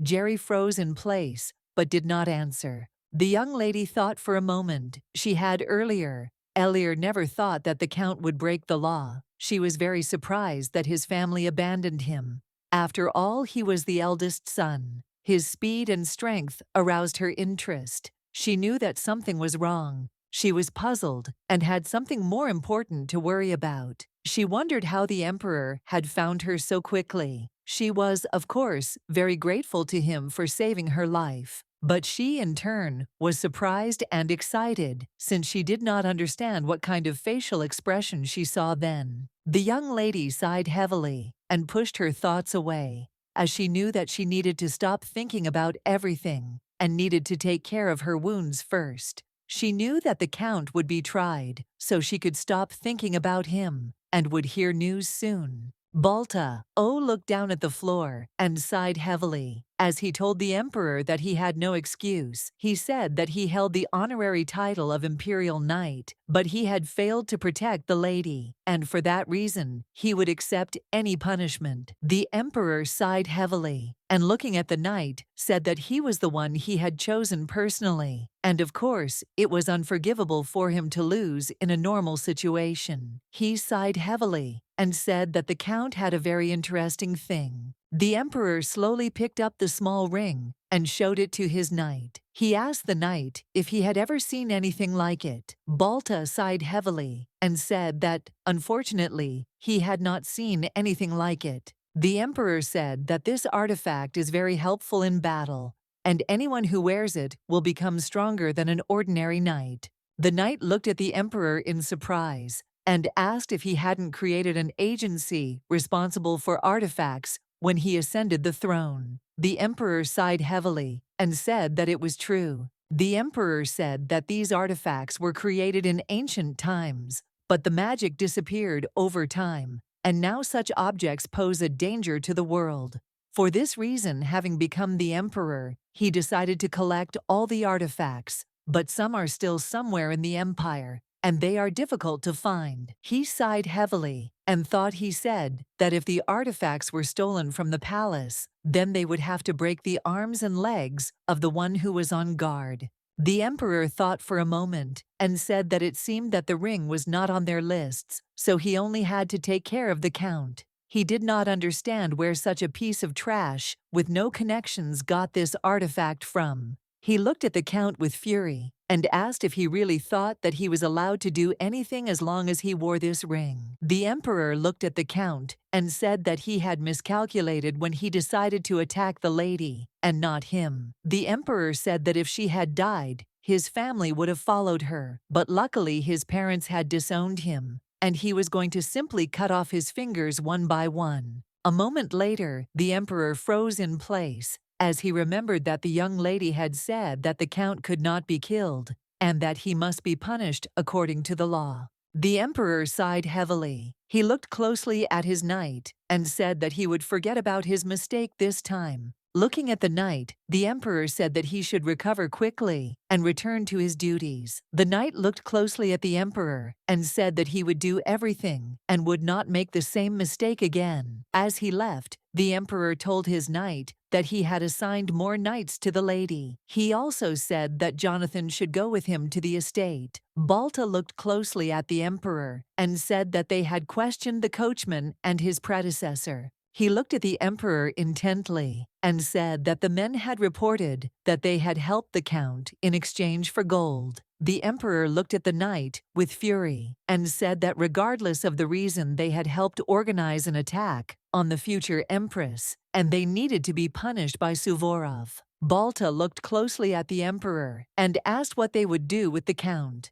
The Emperor sighed heavily and said that the future Empress had asked to judge him according to the law. He sighed heavily and said that there had been no talk of a wedding yet, but he really wanted to execute the Count. The Emperor said that she would most likely become his wife, and he must respect her wishes. He looked sideways at his knight and said that he must punish the count according to the law and throw him into prison. The emperor said angrily that if the other prisoners accidentally killed the count, it was not their fault. The knight bowed and told the emperor that they would do their best. The count, in turn, shouted excitedly, but all was in vain. The emperor sighed heavily, as he knew that the young lady was now safe, and everything was okay this time. He was very puzzled, because he knew that if he had figured out the count's plans earlier and rushed to help, she would not have had to suffer such terrible injuries. The emperor was shocked and furious, knowing it was entirely his fault. A moment later, he saw the silhouette of a young lady. She was telling him that he had a beautiful face and he shouldn't frown. She was saying that he was still young and handsome, so he could get anything he wanted if he smiled. She told him to stop risking himself because she was out of place. She said that she would soon be following him around. The emperor was shocked. He realized that nothing had changed, even though he had done a lot for this. He wondered if he should just give up. He sighed heavily because he knew that he couldn't do that. He looked at the young lady intently, for he knew that there was no point in him living in this world without her. The news that the former earl had kidnapped a noble lady hit high society like a storm. Fortunately, the name of the kidnapped lady was not mentioned. The former earl was locked in a dungeon for attempted murder. The young lady sighed heavily, as she knew that for the first time in her life, her acquaintance had ended up in the dungeon. The court, in turn, very quickly passed sentence on the count. The knight looked at the young lady and said that he was no acquaintance, but a criminal. He smiled and told the young lady that she should focus on her wedding. The young lady looked at the knight intently for now, with Sir Balta. She was guarded by another knight, the imperial knight, Jonathan. He looked at the lady with a smile and asked if there was something troubling her. Elier, in turn, thought for a moment, but did not answer. Balta looked at the knight with anger and said that he was too rude. Balta looked at the knight intently and said that the emperor had ordered him to protect Her Majesty. He did not understand what the knight was doing now. He looked at the knight with fury and said that now was not the time to sit around and drink tea. He told Jonathan that he was neglecting his duties. O young lady looked at the knight and said that she herself offered him tea. Jonathan looked closely at the knight and said that it was true. Looking at the knight, he said that Her Majesty was worried because he was too tense. Balta was shocked and yelled at the knight, saying that he was too relaxed. The young lady could see that they were complete opposites. She wondered if they could handle her defense. Jonathan looked at the knight with a smirk and asked if he really doubted his abilities so much that he was afraid to even drink tea. Balta looked at the knight with anger and asked what he was saying. The young lady glared at them and said that they should stop, as their words were making her even more nervous. She said that she was just wondering who was controlling the count's actions. Jonathan thought for a moment and, looking at the young lady, asked if she really thought there was someone else who was pulling the count's strings. She looked closely at the knight and said that she initially thought that the count had kidnapped her out of a desire for revenge. She knew that the man was too weak to defeat the knight, and she also heard that he possessed an artifact that was not even known in the palace. She was puzzled that he had such a valuable thing, so someone in power used the simple-minded count to harm her. Jonathan looked at the young lady in surprise and asked if anyone came to mind. The young lady sighed heavily and said that she was just thinking. However, their reaction confused her. She sighed heavily and said that it didn't matter. Jonathan looked at the young lady closely and asked if she didn't want answers. She sighed heavily and said she did, but she didn't think they could answer. She said they treated her as if she were already an empress, only she knew where their loyalty lay. She looked at them intently and said that they would not tell more than His Majesty would allow. Jonathan looked at the young lady intently and said with a grin that her words would cut him. She smiled and said that she did not judge them at all, and she even respected such knightly devotion. She knew that she could become a useful political tool. Therefore, it was unwise to share important information with her. She was already grateful that the emperor gave her more knights after the kidnapping. She looked at them with a smile and said that she was going to read and asked if they would like to join her. Jonathan looked at the young lady with a smile and said that they would go with her, since knights should not leave their lady. He said that he would be ashamed if an enemy struck him from behind. The knight looked at the young lady closely and asked her what she thought of the emperor. She frowned and said that he handled liquor well. He looked at her in surprise and asked what she was talking about. She smiled and said that she just thought he was resistant to alcohol. Jonathan looked at the young lady closely and said with a smile that he had heard that women got nervous when their wedding day approached. She asked in surprise if he was talking about pre-wedding jitters. She said that she really was marrying an important man. She looked at the knight intently and said that when the wedding was over, she would find out how much they had spent on it. The knight froze in shock as he saw that the lady did not look like an ordinary bride at all. She looked at them and asked if they would let her read alone. The knight smiled and said they would be outside the door. She looked at them intently and said they asked what she thought of the emperor. She looked at them with a smile and said that she would like to ask a counter question since they had known each other for a long time. She asked if the emperor was capable of loving another person.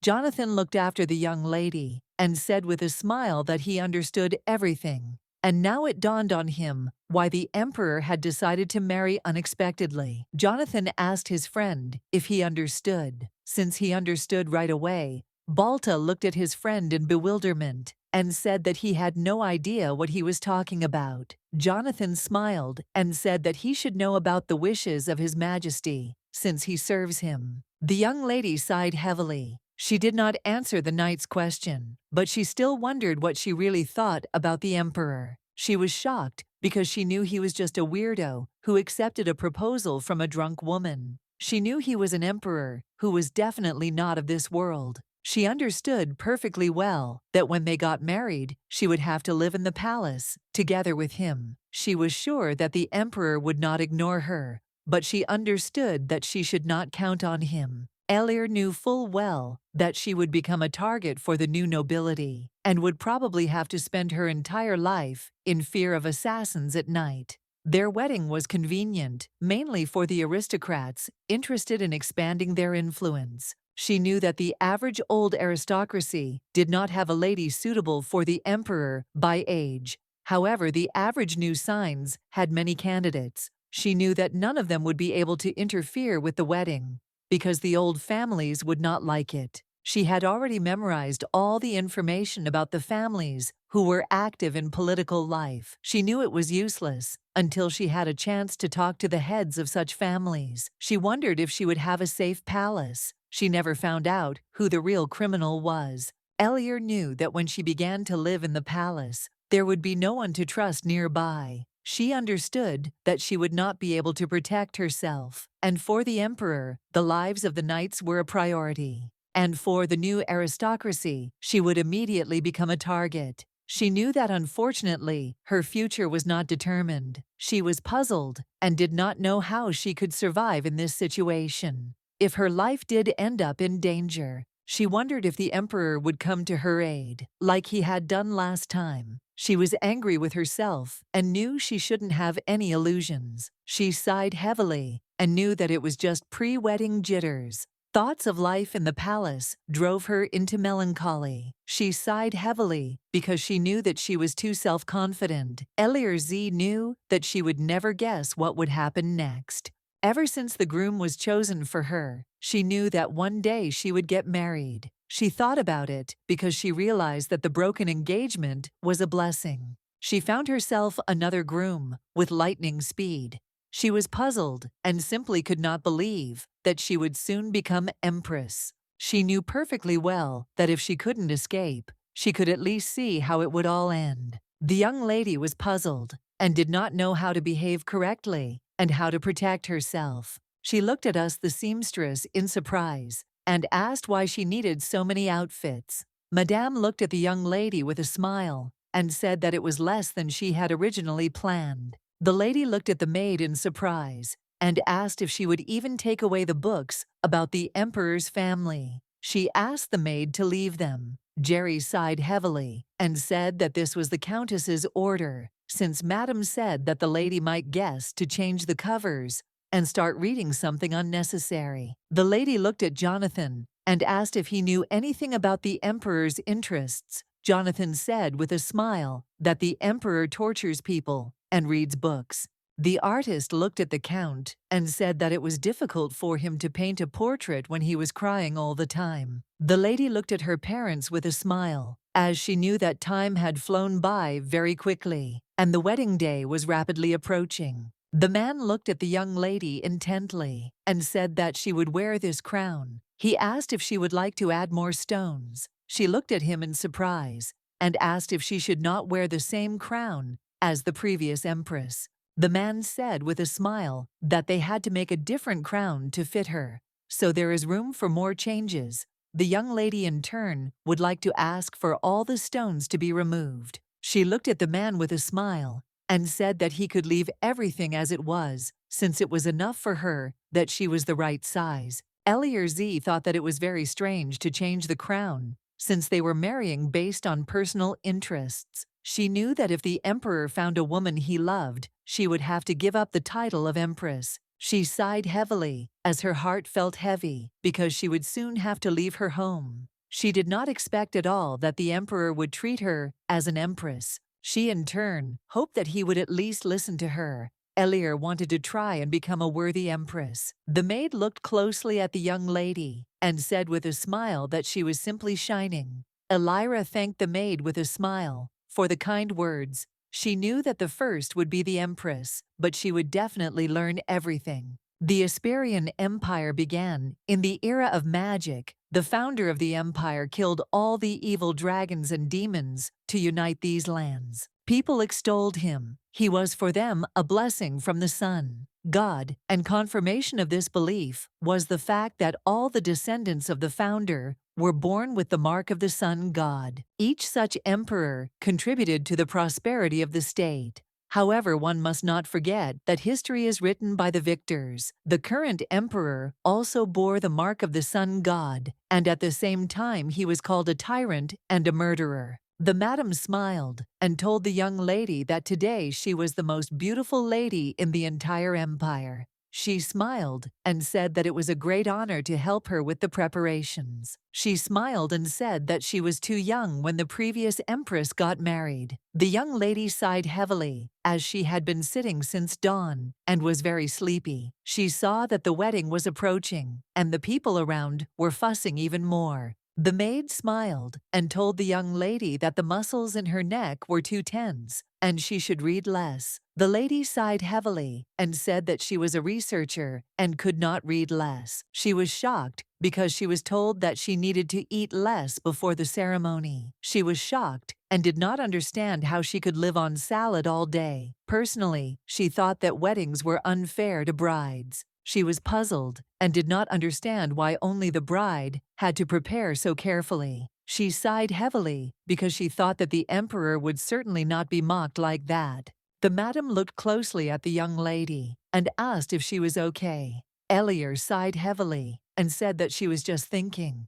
The lady smiled and asked if she still couldn't believe that she was getting married. She said that all brides go through this. She sighed heavily and said that she would be lying if she said that she was wrong. But she was worried that the jewels would come off the dress, and she was also embarrassed to ride in a luxurious carriage to the imperial palace while everyone was looking at her.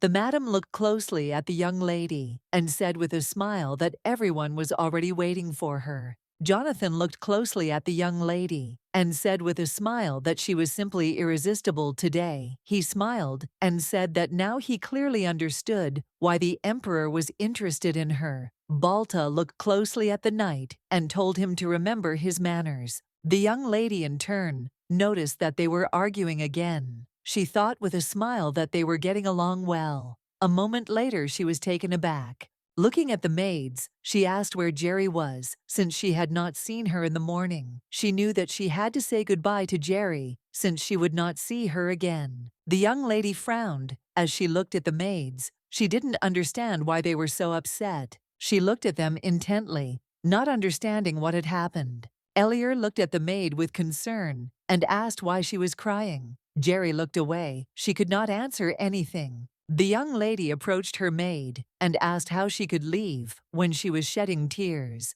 Jerry sighed heavily and told her mistress that she would soon become empress, and for this reason she would never see her again. The young lady looked at the maid in surprise and asked who had told her that. Elier looked at her and said that she would definitely come home. The madam looked at the young lady intently and said that she would not be allowed to leave the palace, and she would stay there and find her happiness, since by entering into marriage, she leaves one family and goes to another. She said with a smile that they would see each other for the last time, as mother and daughter. The madam looked at the maid and said with a smile that she knew very well that Jerry had taken care of her daughter, but now she had to be let go. The young lady sighed heavily, because no matter how much she thought, she came to one conclusion, that marriage in this empire was unpleasant. A moment later, the young lady handed the bundle to the maid. She looked at the maid with a smile and said that she would not be able to return until what time it was,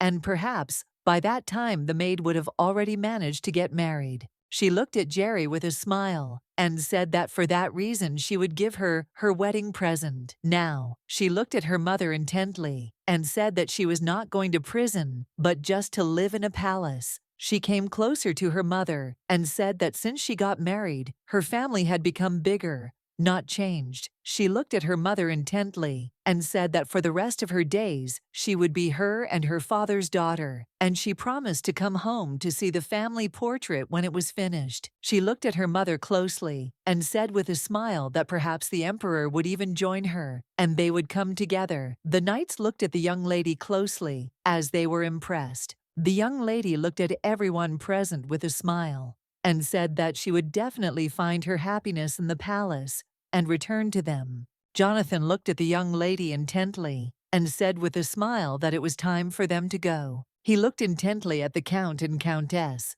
Jonathan slowly walked closer to them and bowing said that he very much hoped that one day he would bring the emperor and empress to their estate. The maid looked at the young lady in surprise and asked if she could accept such a wedding gift. She smiled and said that she would rather make the gift a family heirloom. She knew that all the last days seemed unreal, but this event happened. She heard the people's jubilation as they were curious about what kind of person the empress really was. The young lady in her turn was riding in a carriage. She had put on a brave face when she left the estate, but now all her bravery was gone, and she could not believe that she was getting married. She knew that she was marrying a man she could call husband. The young lady sighed heavily. She knew that she couldn't panic. She understood perfectly well that she didn't have time to worry now. She thought with a smile that this wedding had been started by alcohol, and that it wasn't so bad. If she had stayed with the leech, she would have died from stress. Sometime later, she was informed that they had already arrived at the place.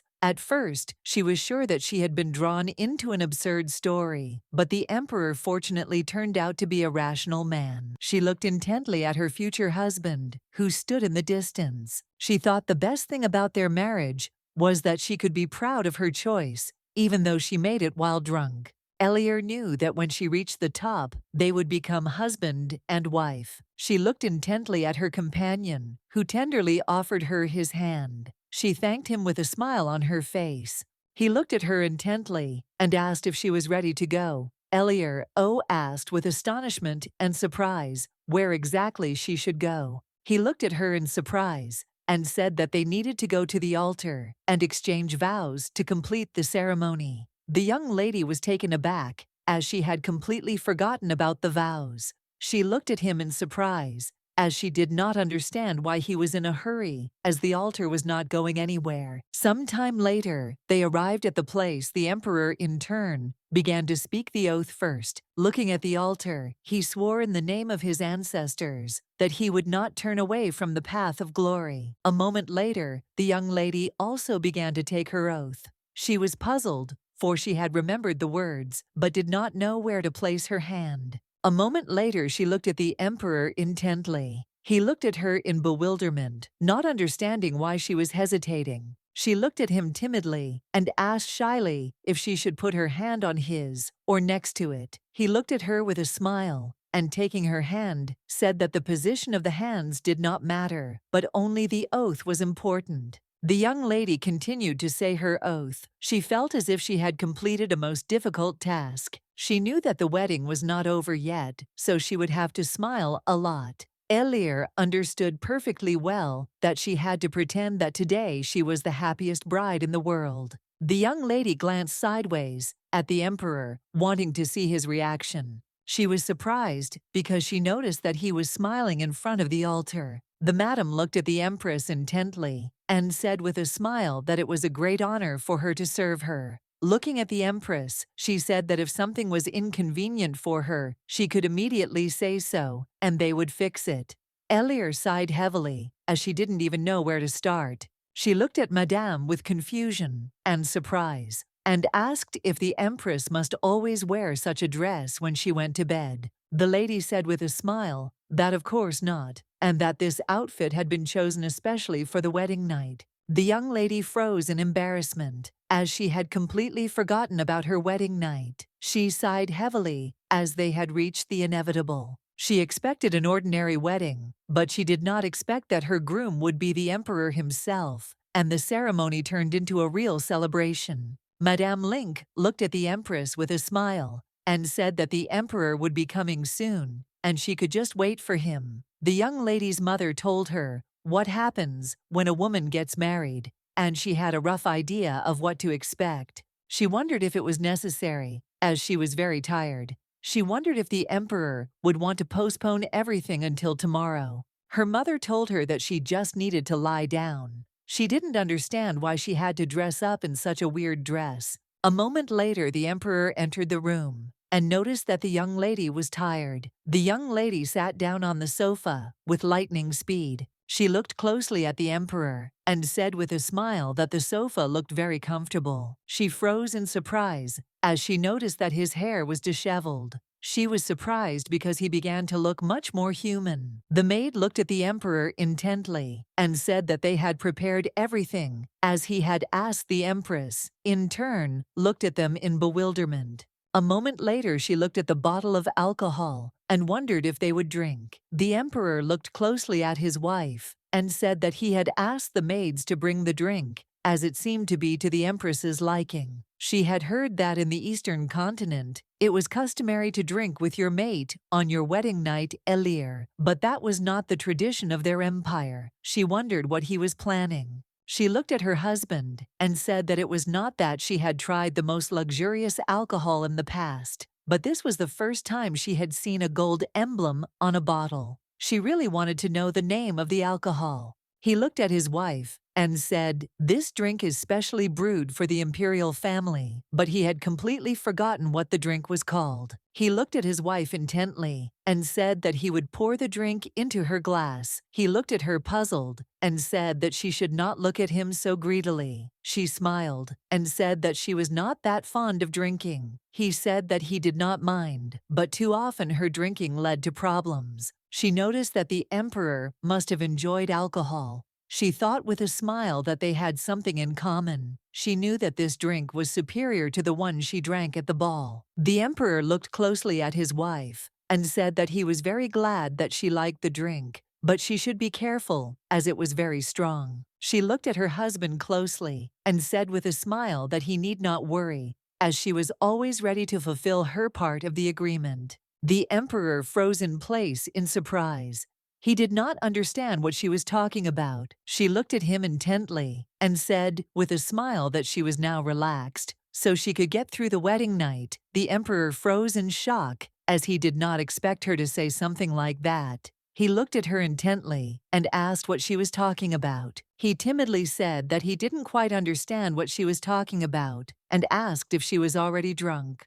Elir looked at her husband closely and said that it was not so. It was just that the alcohol had given her the courage to speak frankly. He looked at her closely and said that in that case, she could tell him everything that was on her mind. Elir said that she did not understand why he proposed to her, since her family had no desire to get involved in state affairs, but she would still do her best to become a good empress. She said that both of them included spending their wedding night. She looked at him intently and asked if the most important thing for an empress was not to give birth to an heir. She said that if he had a woman he loved, then she would understand everything. The emperor sighed heavily and said that he did not have any woman. She looked at the emperor intently and said that she was already preparing to raise someone else's child. She said that, if necessary, she was also prepared to get a divorce.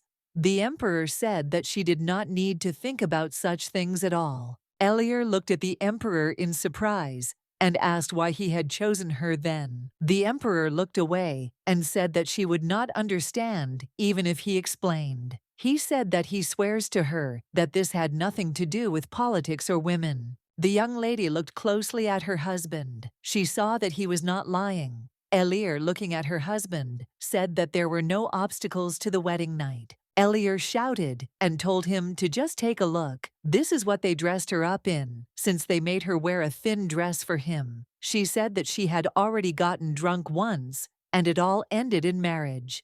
The next such incident could well lead to a wedding night. He looked at her closely and said that he had heard that the first time was quite unpleasant for a woman. He asked if she was not worried about it. He said that they had not married for love, and that it would certainly be difficult for her. The young lady looked at the emperor in surprise and confusion, as she did not understand what he was talking about. She wondered if she looked strange to him. She did not understand what the problem was. He looked at her closely and said that if she wanted proof of their wedding night, they would do it differently. She sighed heavily and agreed with him, but still said that it seemed like he was making things too complicated. She said they would have to go through with it. One day she didn't understand why he was hurting himself. He cut his arm and said they had time and they didn't have to rush. Blood dripped slowly onto the bed. He said that she had heard him called that, so he wanted to clear up some rumors first. She looked at him intently and asked if he really wanted a good relationship with her. The emperor froze, as he had not expected such a question. She looked at him intently and asked if he saw her as a woman. The emperor froze, but a moment later he said that he saw a woman in her. He looked at her hard and said he would be very glad if they could avoid quarrels. She looked at him hard and said that it changed the situation completely, and she understood him. She looked at her husband with a smile and said that they could try to be a real couple. She smiled and said that they were already married, so there was no point in them becoming friends. Elier said that they could go straight to a romantic partnership. The emperor left, and the young lady was left alone. In the room, she decided to finish her alcohol. It seemed to her that it was a good idea to start courting each other, but she did not understand why he suddenly ran away. Elier was very glad that they managed to clarify some details, but she still wondered what would happen next. She didn't know what people did in relationships, since she had no experience. He didn't answer her, but his face clearly expressed agreement. She knew that the emperor was not what everyone thought he was. The young lady was shocked and did not understand how a man like the emperor could become famous as a tyrant throughout the empire. The young lady, in turn, knew that thanks to alcohol, she would sleep soundly. She was very happy that she would be able to get a glass of it at any time in the future. The maid slowly pulled the curtains aside and greeted the empress, as she needed to wake up already. Elier, without opening her eyes, muttered the name of her maid Jerry and asked her to give her some time to sleep since she had gone to bed late. The maid looked intently at the empress and said that she was already in the imperial palace. The young lady, in turn, was taken aback as she realized where she was now. The maid looked at the empress with a smile and said that she was only here for one day, so she would soon get used to their routine. The young lady stood up slowly. She sighed heavily and said that she simply couldn't believe that she had forgotten about it. She felt like she had drunk too much yesterday. She drank and ate for two, so it was not surprising. Luckily, she tolerates alcohol well, and for this reason she does not suffer from hangovers. The maid looked at the empress with a smile and said that she had brought her some cold tea. She asked the empress if she would like to try it. Elier, in turn, thanked the maid. She looked at her closely and said that it turned out that they had met yesterday. She asked the maid what her name was. The maid smiled and said her name was Katie. The other maid smiled and said her name was Janet, and from now on, they would serve her. She said if she needed anything, she could speak freely of her needs. Katie looked at the Empress with a smile and said that several people had asked for an audience with her. She said that they could prepare her. She asked the Empress if she needed help with changing clothes. The Empress looked at them in surprise and asked why she needed such help. The maid looked at the young lady closely and said that yesterday was her wedding night, so her back might hurt and they would be very careful with her when bathing. The young lady timidly and embarrassedly said that she was fine. She knew very well that nothing happened yesterday, so she did not have any pain. She was puzzled because she knew that now her every step would be watched. The maids bathed her, dressed her, and quickly dressed her up.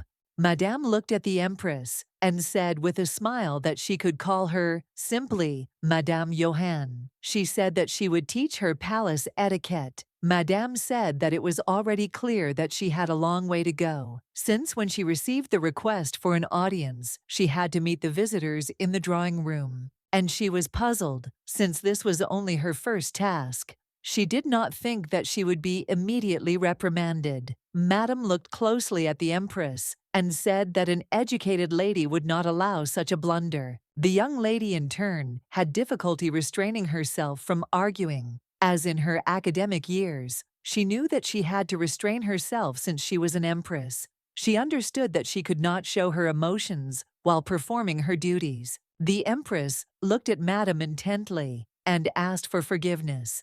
She said that she had only just started living in the palace yesterday and had a lot to learn. She said that she would certainly remember her advice and would go out to the guests herself. Madame looked at her intently and said that of course that was what she should do. Madame looked at the Empress with a grin and said that since she lived in the countryside, she probably knew nothing about the capital and the affairs of high society. The young lady, in turn, looked at Madame with a smile. She could barely contain her emotions. The men looked at Madame intently and asked how the meeting with the Empress had gone. Madame looked at those present in surprise and said that she had not expected to see them here. The lady looked at the man in surprise and asked why the Minister of Finance had come to the Empress personally. The minister smiled and said that he had heard that the lady would be at the palace, so he decided to drop in. He asked if she would like to continue their conversation in the garden.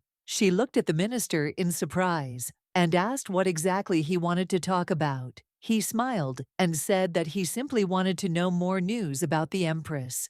The man standing next to him shuddered. He stood silently and listened to their conversation. Madame sighed heavily and said that the Empress was just a child who had hidden behind books in the village all her life. She knew that nothing would help her here. She had no support or power, and she only knew how to smile naively. The young lady, in turn, knew that there was nothing complicated in the palace etiquette, and she needed to pay more attention to the management of the empire. She knew that she needed to become a professor. She was sure that she had studied everything. In relation to etiquette, she wondered if she had missed something. She wanted to get rid of unnecessary lessons as soon as possible. She was a young empress who had studied in the village all her life, but had honed her strategic thinking while writing research. She had brilliantly demonstrated that she could always put pressure on Madame with the help of the title of Empress. Some time later, the man knocked on the Empress's office door and told her that he had allowed himself to enter. She wondered if the next guest would also dislike her manners. She knew that in that case, she would have to agree to Madame's lessons. The man looked intently at the Empress and greeted her.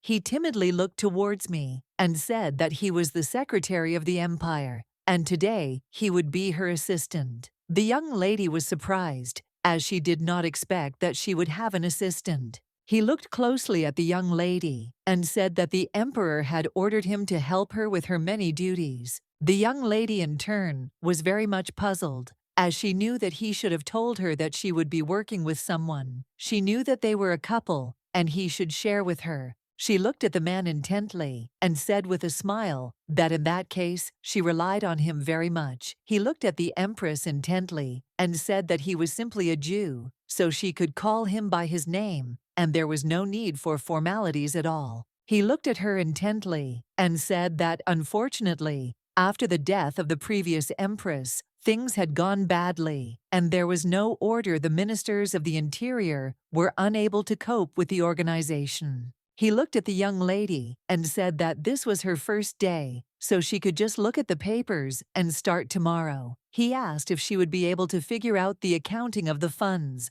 Earlier, she looked at the papers. She wondered what it was. She sighed heavily and, looking at the documents, said that she had studied financial literacy and even given a report on the subject. The man sighed heavily as he realized that she had no experience at all. He said that, unfortunately, the documents in the palace were not kept in the usual way. She looked at him intently and said with a smile that she understood everything and they could see each other tomorrow. She said that he could go. As he left, he looked at her intently and said that he also had to pick up the documents from the emperor's office and bring them to her. He said that unfortunately, the papers were piling up quickly, so she needed to look at them quickly. She looked at him with a smile and said that she would definitely try to get everything done on time. She sighed heavily as she knew that she had held her emotions in check very well. A moment later, she called out to her maids and told them to bring her a drink. The Empress looked at her maids and said that she would like to visit the library and asked if they could show her the way. The maids said that they would show her everything, but they were a little surprised,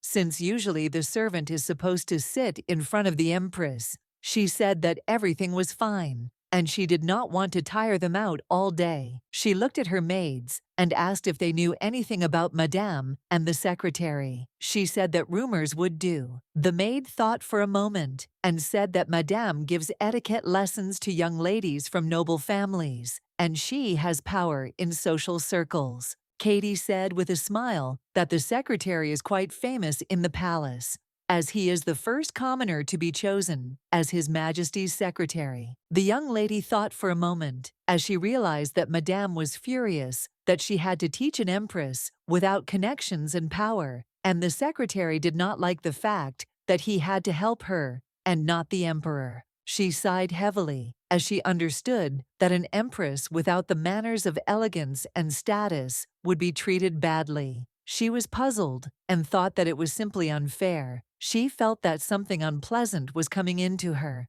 She was furious because she knew perfectly well that not everyone would like her in the palace, but the fact that she did not live up to their expectations did not give them the right to treat her like dirt.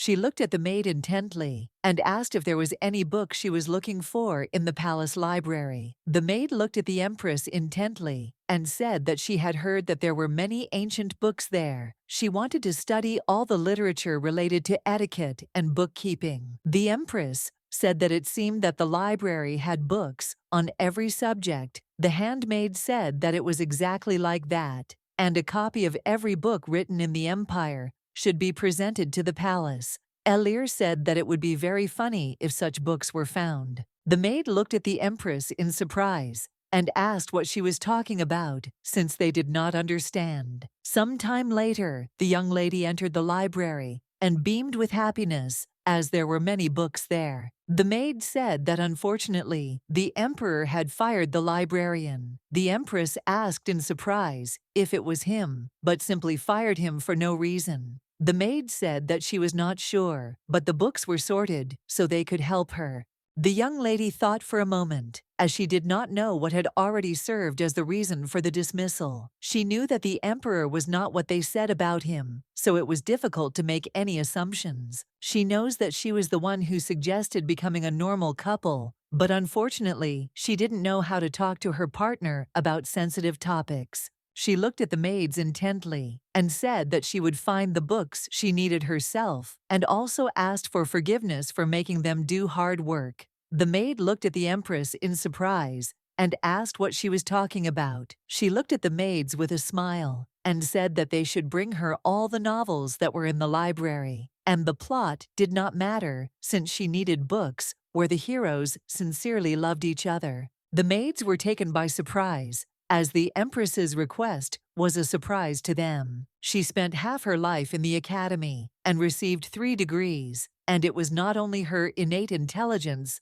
that helped her. She kept reading and looking for solutions to various problems until she achieved success. However, there was always one subject that was unclear to her. And now she was talking about love and relationships, because for her it was all very difficult. Elier understood perfectly well that since she now lived in the palace, she had to study from books from the emperor's library. The maid looked at the empress intently and said that she had found all the novels she had spoken of. She looked at the empress in surprise and asked if they would help her. The young lady understood perfectly well that to master etiquette, it was enough to remember the rules. She was well versed in finances, so she quickly got used to the palace documentation. Elier looked at the maid and praised her for her work. She said that she needed to study something. She knew that there were many books in the library here, and it would take her several years to complete everything. The maid looked closely at the empress and said that she seemed to be very keen on reading. The empress said that this was true, and if she had not succeeded in getting married, she would have joined the ranks of scholars. The maid looked at the empress in surprise and asked if she also read novels for some kind of research. The empress looked at the book with a smile. She hesitated, not knowing what to answer. She smiled and said that books about love were rare in the academy. The maid smiled and said that it was understandable, since they were not considered educational. The empress thought that the maid thought it was very strange, but she could not reveal the truth. She didn't know how to explain to her that she and her husband had done nothing on their wedding night. She couldn't tell that they decided to become a real couple first. The empress frowned for a moment, as she could not draw any pattern from the books. The maid looked at the empress in surprise and said that this was very strange, since there were not enough books in the library. Elier looked at the maid and said that she was just trying to understand how couples behaved. A moment later, she froze in shock as she saw the emperor. She looked at him in surprise and asked what he was doing in his library. He looked at the list of possible situations in surprise. The young lady looked at the emperor with confusion. She wondered if he was busy. She hoped that he would not read this list in public. She wanted him to understand that her maids could hear everything. The empress looked at the maid and asked if she could leave them. The empress looked at the emperor intently and asked him to be more careful in front of the servants. He looked at her intently and said that he was just curious about what kind of list she was keeping. The young lady looked at her husband closely and said that she was going to show it to him when she had written down a few more examples. She said that perhaps they could discuss them. She asked if he would like to sit down and discuss them now. She looked at the emperor intently and said that he could not sit there as it would be too obvious. He looked at her hard and said he didn't see a problem with it. She looked at him hard and said he shouldn't forget they were partners. She said that the partners were sitting together and he should take the seat next to her. He looked at her in surprise and said that there was also a chair opposite her. He did not understand what the difference was. She looked at him intently and said that she meant that he should sit next to her, even if there were other seats. The emperor sighed heavily but still obeyed her order. The young lady, in turn, saw that he did not understand anything but still resigned himself to her. She glanced sideways at the emperor in embarrassment and said that she wanted to ask him one question. He looked at her in surprise and asked what she would like to ask. She looked at him intently and said that he had said earlier that he was not in love at the moment. She asked if he had been in a relationship before and if he had any experience with this. She looked at him intently and said that she wanted to avoid unnecessary conflicts, so she was trying to take into account all the variables before talking to him. The emperor, in turn, looked at his wife intently and in surprise. He asked in surprise if this had anything to do with the list she had prepared. She smiled and said that it was exactly like that. She said that there had been people before and he couldn't read her list, but now they were alone and he could read it. He began to slowly read the list she wrote. that there was a high probability of the emperor's past love appearing. He said that this would not happen to them, and did not understand why this should be taken into account. She looked at him intently, and said that you often see this kind of thing in popular novels. She said that their situation was different, so she was going to gradually narrow down the options, since they fell under the category of marriages of convenience. He asked in surprise what role the minor male character played. She smiled and said that it was very interesting.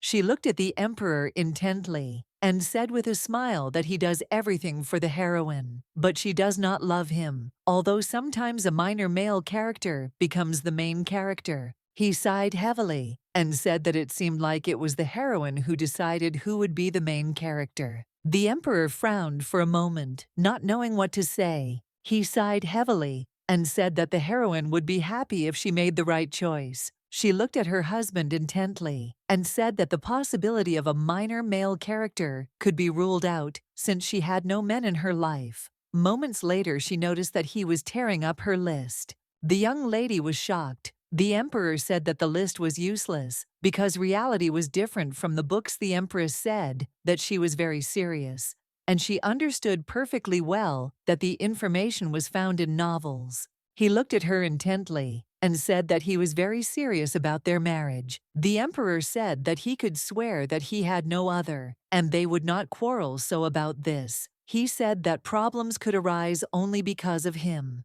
He looked at her intently and said with a smile on his face that if it came to a quarrel, he would definitely deserve her forgiveness. She looked at him in surprise and asked if this was the power of a handsome man. She wanted him to stop looking at her with such a smile, because she might have misunderstood him. She looked at him intently and still said her thoughts out loud. She asked him to stop looking at her with such a smile as she would misunderstand him. She sighed heavily and said that it might still come in handy. She looked at the emperor intently and said that she had received important information while reading. She said that there had to be a certain degree of intimacy between them to begin with. She looked at the emperor with confusion and said that they were a couple, and they also wanted to get to know each other better. She said that they should use their names when communicating or nicknames. She looked at him intently and, breathing heavily, said that etiquette dictated that they should use titles, and they could do so. The emperor agreed with her. She asked in surprise what he agreed with. He looked at her intently and said that they could call each other by their first names. She looked at him intently and said that her parents always called her Ellie. She looked at the emperor intently and asked what about him. He said that she could call him Rofers. Sometime later, they went outside because they wanted to take a walk. The young lady looked at the emperor with a smile. She thought that they would get along with each other in time. She felt relieved by this. She saw that the emperor was very quiet, but he listened to her attentively. She thought with a smile that she should offer him tea next time. She knew that everything would be fine between them, as that was the life of a real couple. The young lady was completely puzzled. She was distracted and forgot to ask him about something important. She knew that she needed to inquire about the fate of the librarian and clarify something. She sighed heavily, knowing she would have to ask him about it later. She was a little puzzled because after the Count's attack, no one had angered her, but as soon as she got to the palace, she already had her irritants. She spent more time with the secretary than with Madame. For this reason, she gave the documents all her attention. She was shocked because they all used inefficient methods of counting. She saw that the recording method was outdated. She saw that the secretary's notes were very strange. She wondered if it was a mistake or if he did it on purpose. She knew that he did not consider her a fool who could not read. The maid looked at the empress intently and asked her if she did not like the food. She was worried that she had not touched anything. The empress said that the food was very good, and she liked the food in the palace. She said with a smile that she was very pleased to sit and watch the garden while she ate. The maid said that it would soon become hot and asked the empress if she should bring them a canopy. The empress said that she would not eat on the terrace all the time. She just wanted to have a snack and then get back to the schedule. The maid looked at the Empress in surprise, as she knew that she had no meetings today. The Empress said that this was exactly the case. But unfortunately, the work did not disappear, and she had to talk to her subordinate. The Empress looked at the secretary and said that she had checked the documents and noticed inaccuracies. She said that he was still moving his things and therefore was busy,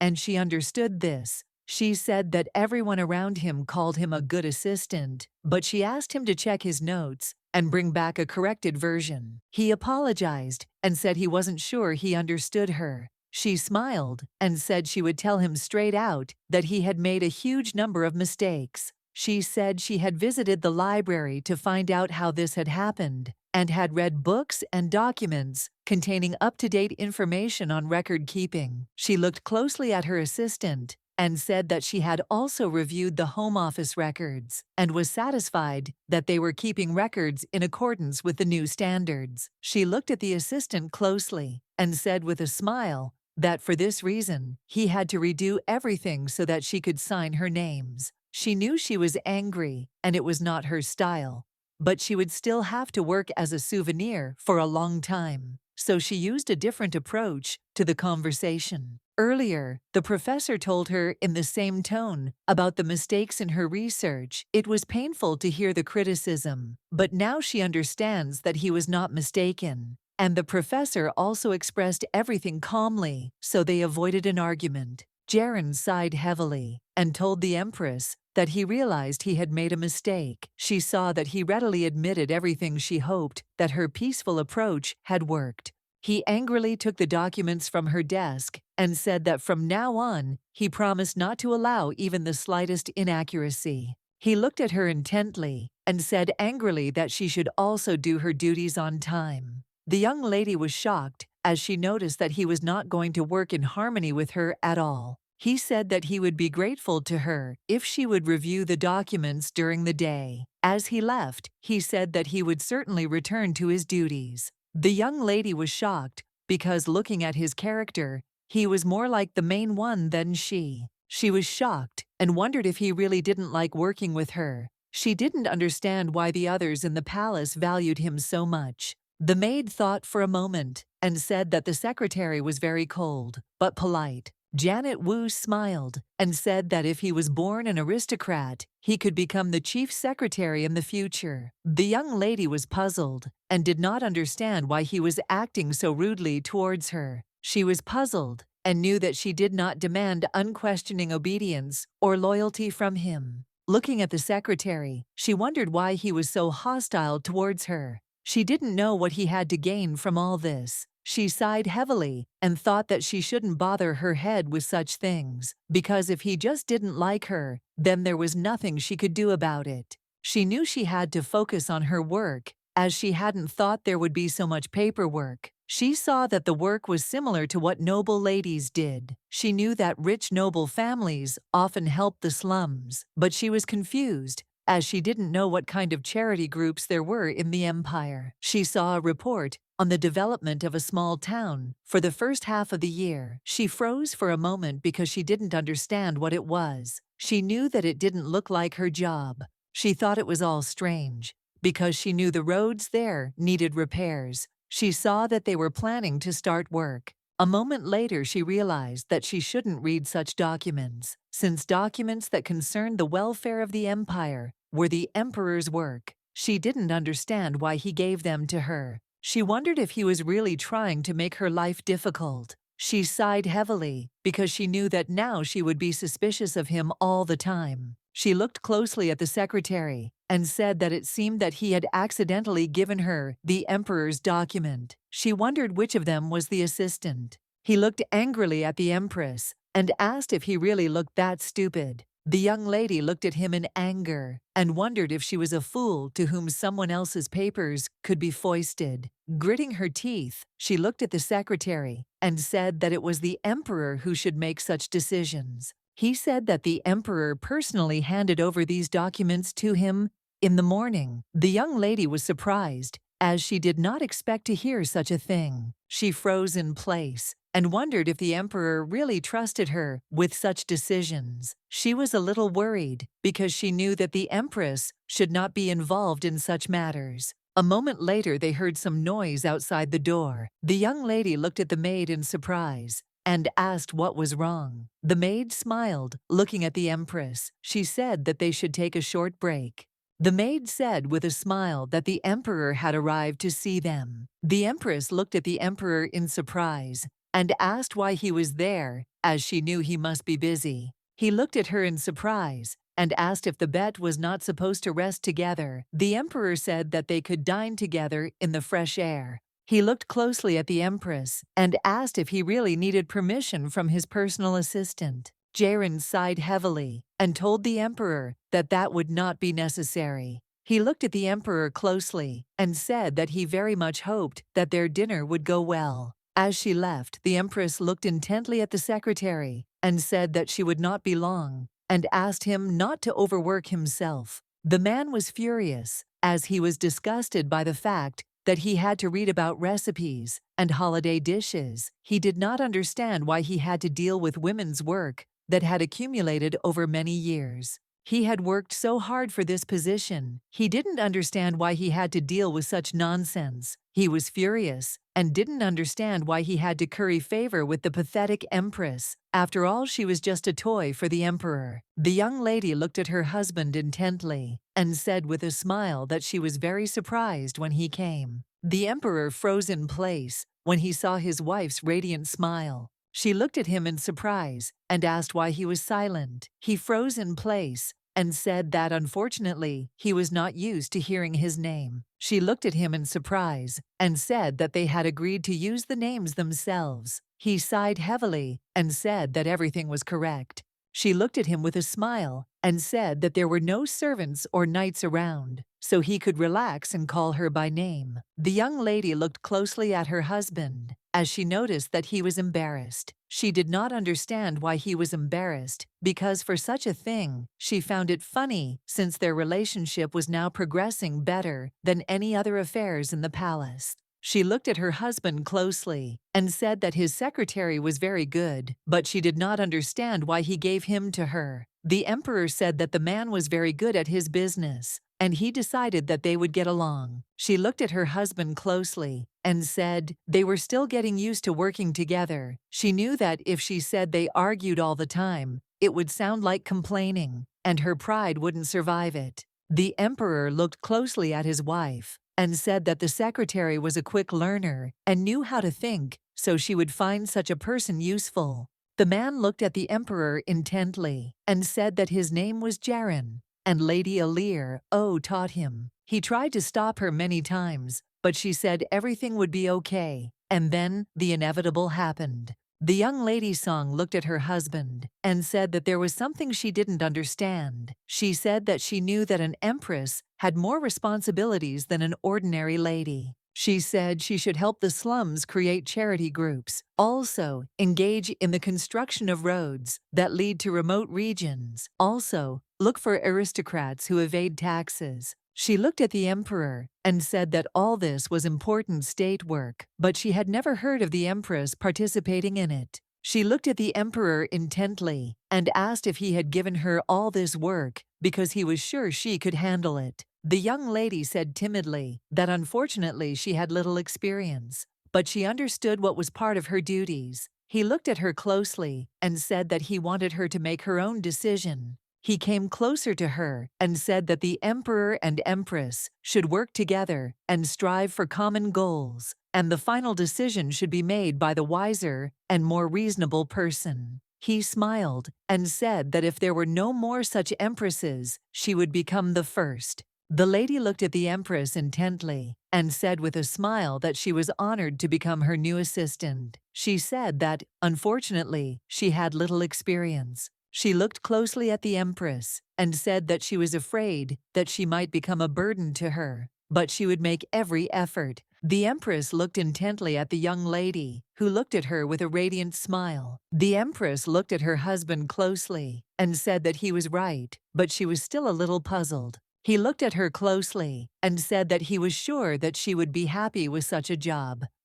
Elier knew that all this was true, and she was interested in these questions. She sighed heavily and said that unfortunately they were not in the academy, and she could not study only what she liked. The Empress looked closely at her husband and said that he should have discussed this issue with the council first. She said that even she thought the change was too sudden. She wondered what the old-timers would think. He sighed heavily and said he would discuss it if she said so. The young lady looked at her husband in bewilderment. He looked at her intently and said that it seemed he had placed too great a burden on her, which was beyond her strength. The young lady froze in shock, wondering what he had just said. He looked intently at his wife and said that his secretary would later take the documents to his office and he would sign everything himself. The young lady was taken aback and firmly refused him. She came closer to him and, taking his hand, said that she would definitely cope with this job. She said that she simply meant that he made a hasty decision. The emperor froze, in shock, did not expect this from her. She said that she did not want this to reflect badly on the emperor. She looked at her husband intently and said that people might think she was trying to take power away from him. Elier looked at the emperor and said that he himself said that they should make decisions together, and in that case, he should guide her in doing the work. She asked if she could approve every document that came across her desk. The emperor frowned for a moment, not knowing what to answer. She looked at him in surprise and asked why he froze. He asked if she could let go of his hand. The young lady in turn thought about this situation for a moment. He sighed heavily and said that he was not very interested in politics, so he decided that she would handle such issues better. He looked at her intently and said that he could take care of the formalities so that she could ignore them and concentrate on work.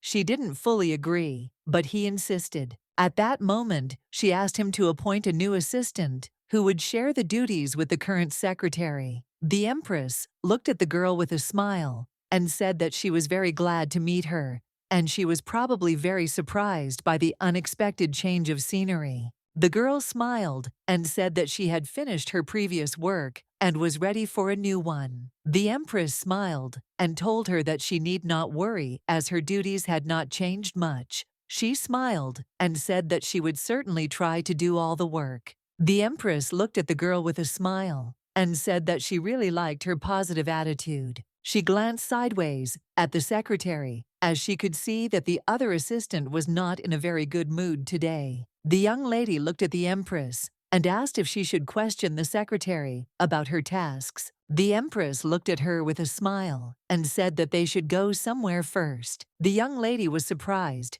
as she did not know where they were going. The Empress asked the secretary if he knew her schedule. He looked at the Empress and said that she had an etiquette lesson with Madame. Today, the Empress smiled and said that she would give her time. She looked at the secretary and asked him to work on his own. The man glanced sideways at the departing Empress. He was very angry. He looked sideways at the young lady and said that it was very good when she was young and an aristocrat and could be hired for nothing. The Empress looked at the young lady and asked if she understood palace etiquette. Murin said with a smile that she did not understand it completely, but she knew how to act in certain situations. She said that she had spent almost her entire life in the academy, so she knew little about the local rules. The Empress asked the lady if she had heard of Madame Johanne. The lady said that she had not studied with her, but knew that she often helped girls from old families.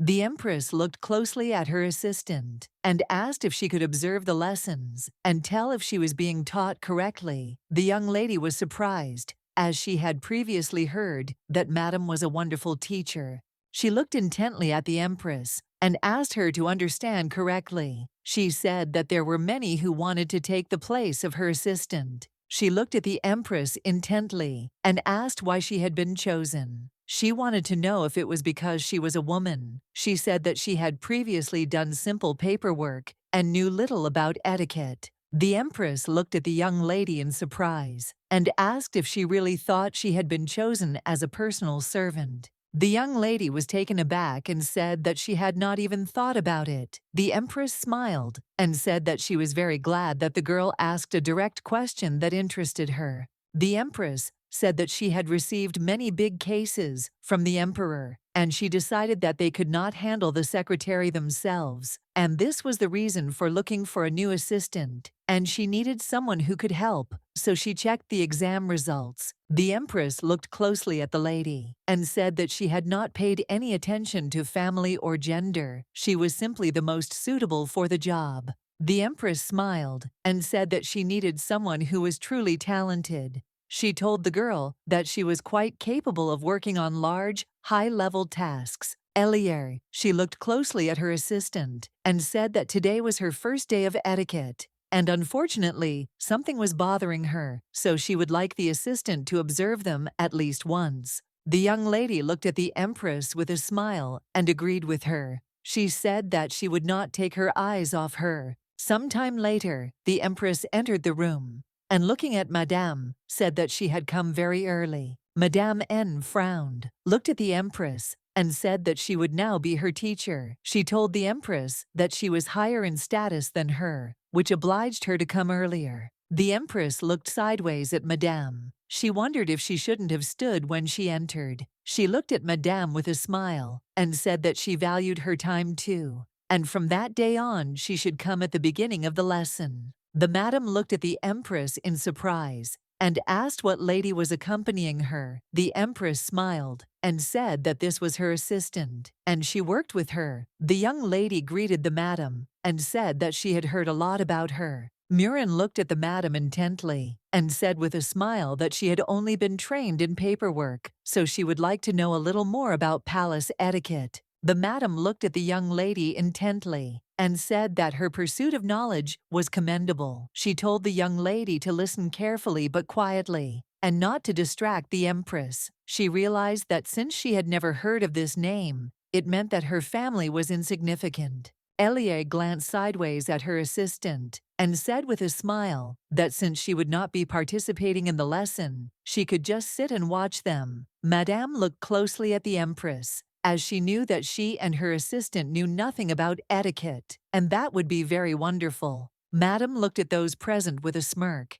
and said that it was usually rude to sit in the presence of the one you serve, but she would make an exception. She looked at the Empress with a smirk and said that they could start with the basics. Murin, in turn, knew that she had studied etiquette diligently as well, so she would take the chance to brush up on her knowledge. At the Empress intently and said that she already knew how to greet guests, but now she would be meeting people whose status was lower than her. She said that even if the Empress were to use emotions, she should try not to show it with words and facial expressions. The young lady, in turn, understood perfectly well that her words had meaning. Since a person's words can be misinterpreted, Madame smiled and said that noble ladies express their opinions with their fans. She was sure that the lady had encountered this at receptions. Elie looked closely at the fan, since she had only been to the ball once and had only thought about alcohol, so she did not remember anything. Madame looked closely at the Empress and told her to repeat after her. She looked at the Empress and said that if she wanted to show that she was ready to greet someone, she should repeat the corresponding movement. The young lady froze in shock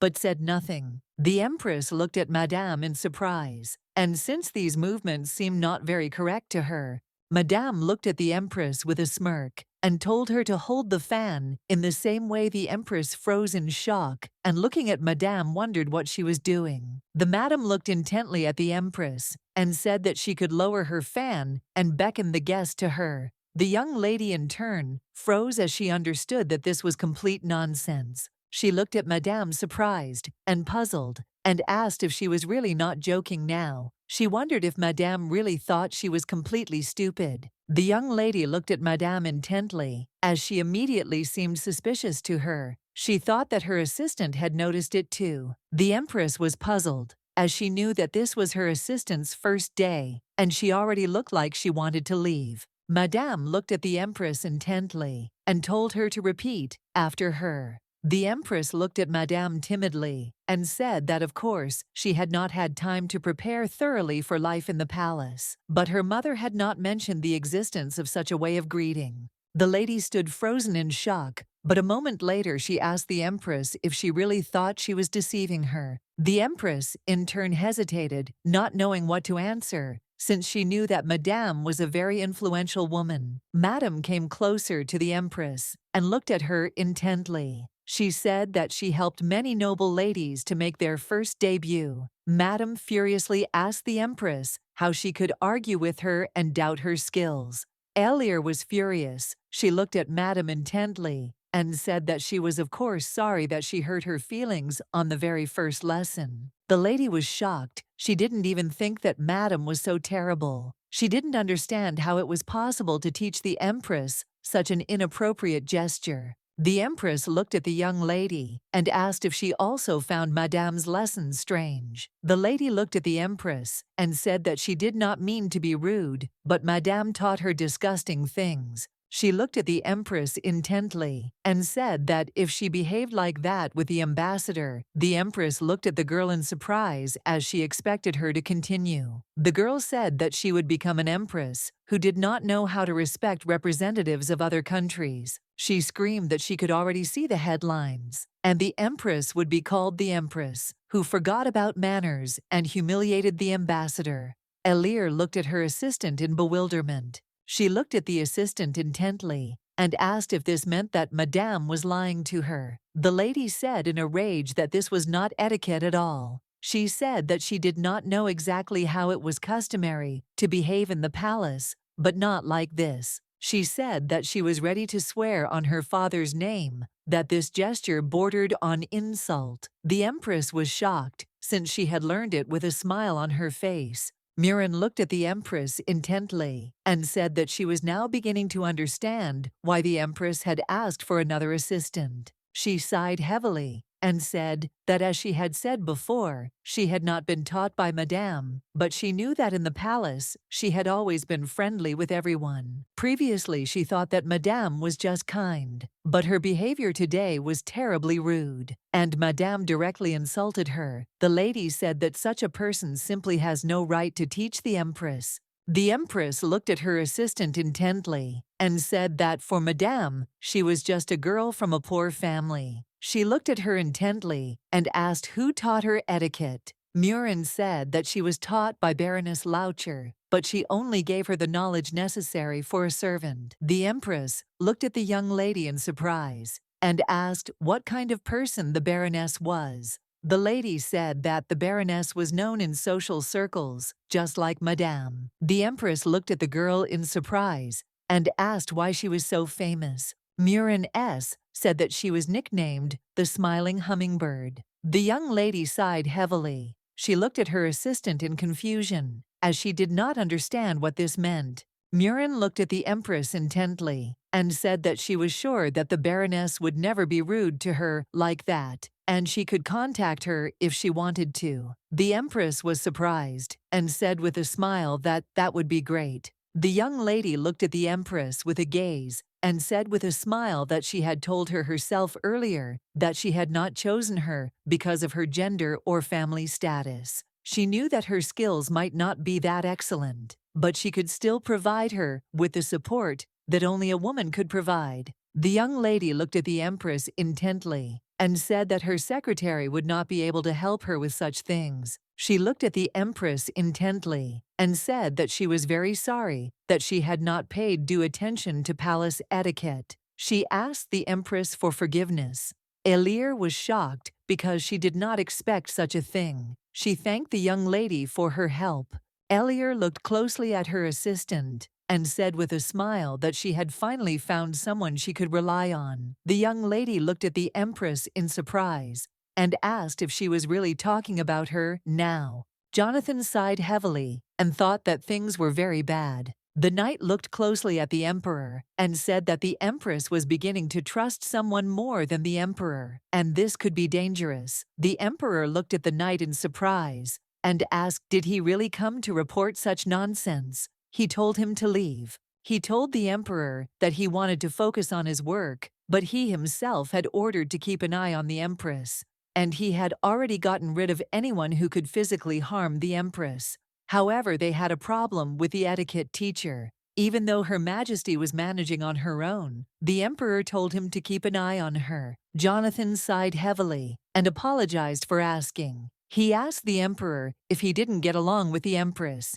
He asked if a married couple shouldn't talk about their problems with each other. He looked at the Emperor intently and said that during their tea party, he always spoke only about the Empress. Jonathan asked the Emperor if he really wanted to give her a gift. Jonathan smiled and said that a silent man may seem attractive to the ladies, but this trait becomes boring if he is quiet after marriage. The Emperor thought for a moment and wondered what kind of gift the Empress would like. Jonathan asked the Emperor for forgiveness, as he should know about his wife's preferences himself. What he said was that the Empress did not like the same things as ordinary women. The knight looked at the Emperor and said that she would definitely appreciate the gift that her husband had chosen, especially for her. The young lady was puzzled because her figures did not add up. She knew that on paper the road construction was going well, but the amounts did not add up, and she could not allow such a mistake. The Empress looked at her assistant closely and asked if he was sure that the person in charge of transferring the documents had approved them.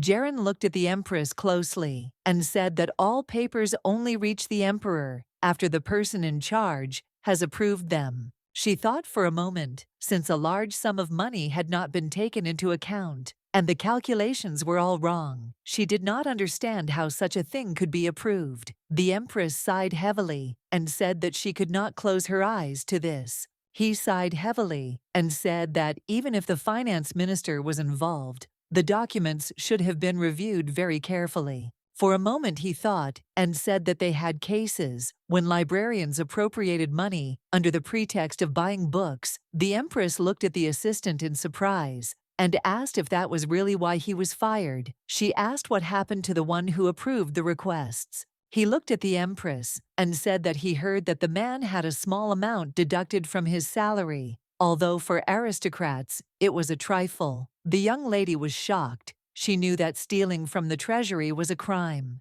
and he was not punished at all. He said that the guilty official could not get off so easily, and tension arose between his family and the Emperor. All the nobility interested in the affairs of high society knew this story. She didn't know what kind of tension they had, but the Emperor, building the image of a tyrant, would not let the criminal go. The young lady looked at her assistant and said that he should give her all the documents of the Minister of Finance, and she would review them. Murin looked at the Empress in surprise and asked if they were not going to work today. She looked at them and said that all papers that were sent to the palace in order to receive funds must be approved. She looked at them intently and said that something was wrong with the Minister of Finance and that she was going to personally take care of the matter. She said that the two of them could leave early. She understood perfectly well that there was a way to find out the truth without contacting the minister directly. She looked at her husband intently and asked if she could ask for something. He looked at her in surprise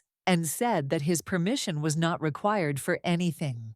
The young lady looked at him with a smile and said that she knew this, but they needed to discuss it. He asked in surprise what exactly she wanted to discuss. She said that they lived together in the palace and had agreed to help each other. She looked at him intently and said that in the eyes of others, they looked like a couple. The Emperor looked at her intently and said that she was absolutely right. She smiled and asked if he would not mind spending the night with her. The Emperor froze in shock and asked what she was talking about. She looked at him intently and said that she thought she had made herself clear enough. She smiled and said that he could stay put and just spend the night with her in the same bed. In recent days, all she did was look for inconsistencies in the documents that came to her for verification. She was furious and did not know who was stealing from the treasury. The young lady looked at her husband in surprise and asked why he was looking at her like that. She looked at her husband intently, as she knew that he was her husband and had the greatest power in the empire. She said that he only needed to sleep with her in the same bed and leave in the morning.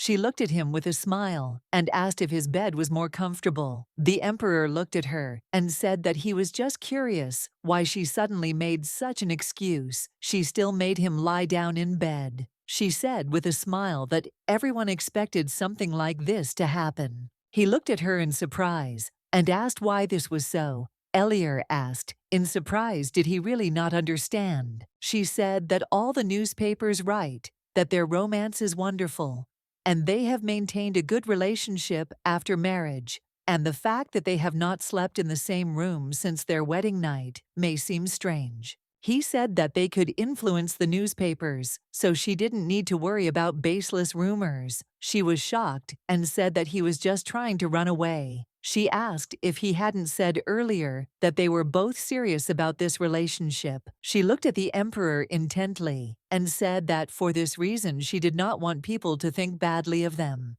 He sighed heavily and said that he cared very much about their marriage. The young lady looked at her husband in bewilderment. He looked at her intently and asked if he wanted something more than just sleeping next to her. The young lady looked at him in surprise, as she did not expect such a thing. She looked at him in surprise and asked what he was talking about now. He looked at her intently and said that she had said earlier that they should just spend the night in the same bed. He sighed heavily and said that he was a man, and therefore he could change his mind and want something more. He looked closely at his wife and asked if she would object if he went a little further. The young lady froze. She did not understand what he was talking about. Elier looked closely at her husband and wondered if she understood his words correctly. The young lady looked away shyly and said that she wanted to ask him something. She timidly asked if he realized how attractive he was. The emperor frowned, looking at his wife.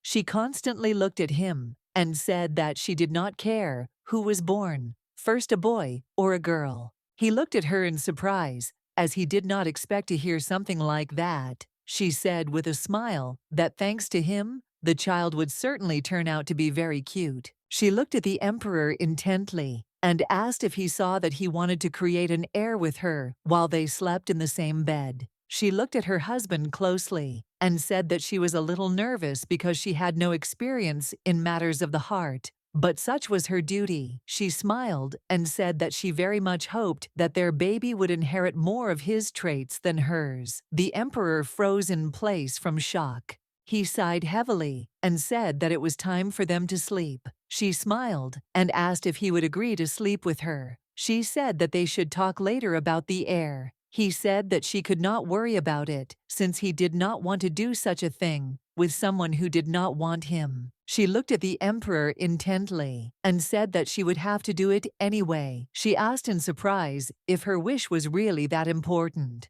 The emperor looked closely at his wife and said that if they must, they would return to this issue one day, but not now. The young lady in turn looked at her husband in surprise. A moment later, she asked if he didn't like children. He sighed heavily and said that he rarely had children around, so he didn't know for sure. She sighed heavily and, looking at her husband, said that it seemed like I had a situation. Although she was curious, Elier said she was very curious about what kind of child he would have with his face and her brain. She asked if he wanted to know. Rofers asked if parents usually didn't want their baby to look like their mother. She looked at the emperor intently and asked his forgiveness for her frankness, but still said that her brain was the best. While she spoke, she was deadly serious. She looked at him intently and asked if he liked talking to her like this. Looking at her husband, she said that she suggested sleeping together because of the attention people were paying to them. Elier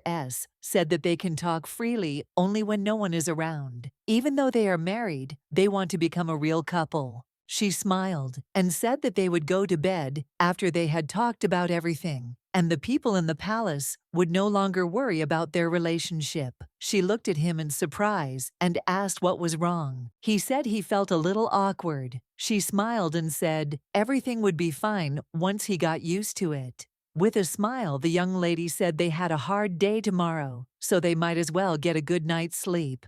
He looked at her intently and asked if she would mind sharing his bed. Elier purred and said that they could talk tomorrow, and she fell asleep instantly. She fell asleep, and the emperor was lost in his thoughts. He was puzzled and wondered how he could sleep peacefully next to her. He sighed heavily because he knew that she had already destroyed many of his expectations. He could not open his heart to someone or be happy. He knew that now was not the right time for that. The lady looked at the emperor intently and asked why he did not send letters with marriage proposals. She said that he is very handsome and is a prince, and he has a lot to offer to a partner. She said that he is very good at studying, but for some reason he understands things like this more slowly than she does. He sighed heavily and said that his mother was not from a noble family, so he had no support and influence. He knew that he was a cruel prince and that even the palace did not want to take care of him. He knew that no one would give their daughter to him. He looked at the lady intently and asked if she would become the wife of such a man. She looked at him with a smile and said that, of course, yes, because he had such a great face. She said that was his greatest asset. She smiled and said that she was very smart, so she could hold him. He looked at her intently and asked, surprised, what good his face was. He sighed heavily and said that she had a fiancé, and she shouldn't say such things. The lady sighed heavily and said that unfortunately, her husband was just awful. She didn't know what would happen to her life. She smiled and said that she was sure that he would find a wonderful wife. She knew he was a good man and would find happiness. She doubted that this would happen, but she wanted to tell him. She said that if her engagement was broken off and he had not married by then, she would certainly take care of him, so he should not worry. He looked closely at his wife, who was sleeping quietly. He knew that this was the first time she had come to him herself. He sighed heavily as he thought that perhaps it would be his last.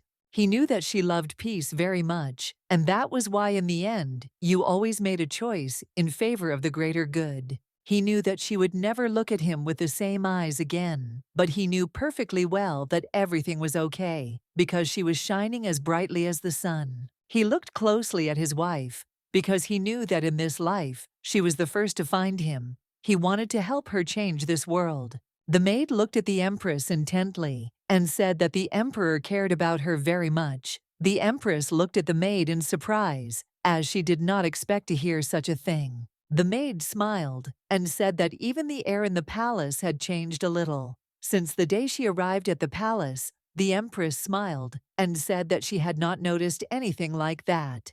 Janet looked at the empress with a smile and said that it was true. And even the emperor became softer. They looked intently at the empress, and with radiant smiles, said that he was staying with her for the night. The young lady boss, in turn, was of course very glad that they all believed. They slept together, and her expectations were a little different after reading the novel. But unfortunately, reality caught up with her in the morning. When she saw an empty bed, she was surprised and did not understand where he had gone, since he had not even deigned to wake her up. Nadezhda sighed because it was insensitive on his part. She knew he wanted to get along with her, but he continued to avoid communication. She thought everything was going well, but unfortunately, he was not making contact the way she wanted. She wondered if he was shy, or if he had always been this way. The maid looked closely at the empress and called her. Some time later, the assistant entered the room and greeted the empress. The empress looked at her in surprise and asked why she was there.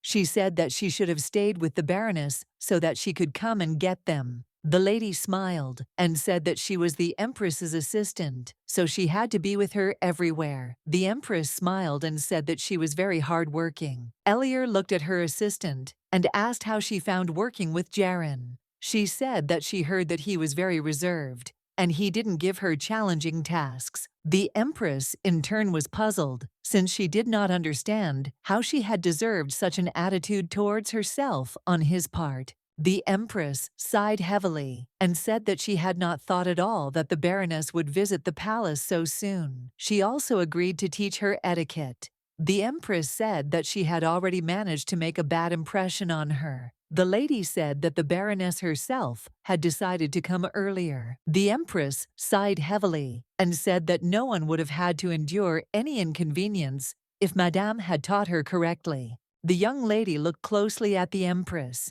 and said that everyone knew who taught her. Elir said that if anyone knew, she would come to the conclusion that it was she who had not tried hard enough, since she had dedicated her entire life to studying at the academy and did not come from a very noble family. The young lady was shocked and did not understand how Madame could do such a thing, since she was now the second person in the empire. The Empress said that she was also confused, since she did not understand aristocrats very well. She asked the assistant if she had any ideas on this matter. The lady sighed heavily and said in a puzzled tone that she had always thought only of studying. But Madame was still very rude to the Empress. The Empress slowly entered the room where the Baroness was. She hoped that she would teach her better. The Empress looked at the Baroness in surprise as she saw her pleasant face. Elie looked at Madame intently and in surprise as she simply oozed elegance.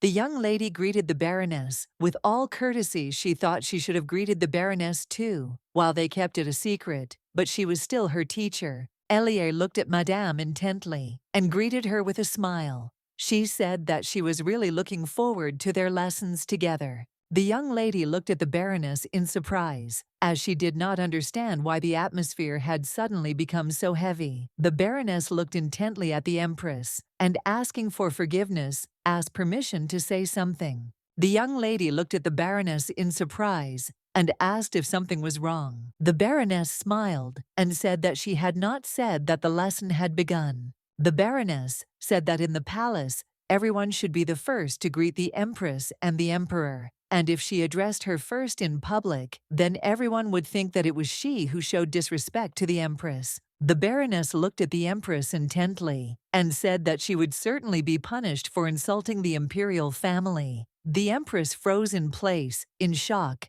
as she did not expect such a thing. The Empress asked for forgiveness in a puzzled tone, as she did not want to. She asked if she always had to wait for a person to say hello. The Baroness sighed heavily and said that it all depended on the situation, but usually it was like that. The Baroness said that she was sure that the Empress had learned the basics of etiquette before moving into the palace, but it must have been difficult for her to adjust to the new situation that required her to wait for a greeting. The young lady looked at them intently and listened to everything very carefully. The Baroness said that the first step in learning etiquette was repetition. Proper behavior should become second nature to her. The Baroness said that she had heard about Madame's situation. She was surprised and wondered if she hadn't even taught her the basics. The Empress hesitated, not knowing what to answer. Elie looked at the Baroness intently and said that Madame had never said anything like that and had never greeted her first.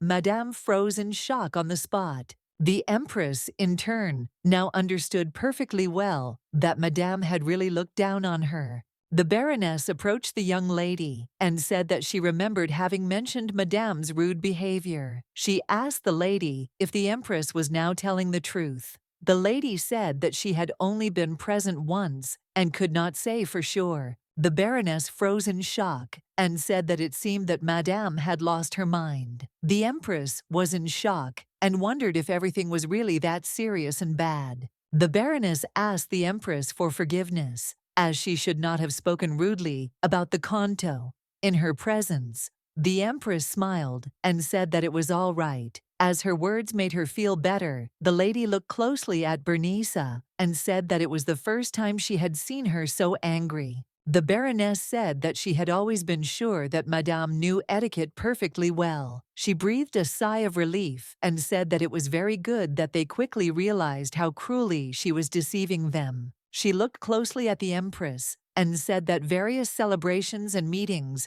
are held in the palace, and all sorts of people appear in the palace.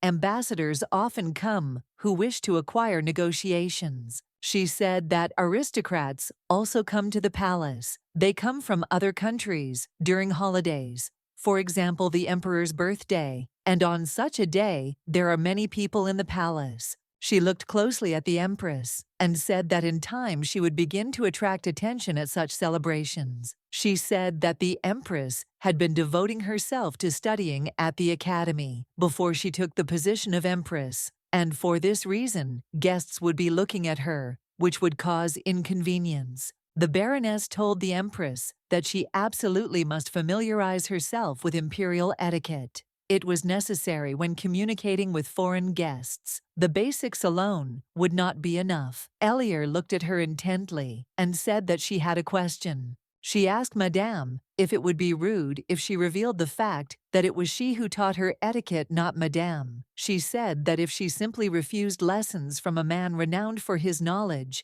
the old aristocrats might be displeased. The Empress sighed heavily and said that she simply could not believe that she would have to waste time on useless activities. The Baroness said that they would not be completely useless. The Baroness smiled and said that Madame would certainly give her some good advice to confuse her, and she would have an excellent chance to punish the fools and proud people who wanted to do the same as Madame did. The Baroness looked intently at the Empress and said with a grin that she would teach her how to respond to those who were rude to her. The knight looked intently at the Emperor and asked if he was listening to him, as he had very important news. The Emperor sighed heavily and said that he asked not to bother him with trifles. He said that he just wanted to report. The Emperor sighed heavily and told the knight that in that case he should have gone through the door. He stopped and told the Emperor that he himself had asked to immediately report everything that happened to the Empress, and the door was far away. He said that the Baroness and the Empress had met secretly today. He said that the woman had a very good reputation and an impeccable past, and she used to teach etiquette to the Empress's assistant. Nothing else connected them. The Emperor looked at the knight in surprise and asked if there was nothing more he could say. The knight asked if the Emperor wanted to know about the crazy madam. He said that the Baroness would take care of the Empress's education, so there was no need to worry. He said that you and Madame's family have had a suspicious amount of money lately, and that it is probably connected to a rat who is embezzling tax revenue. The Emperor thought about it and wondered whether he should kill her.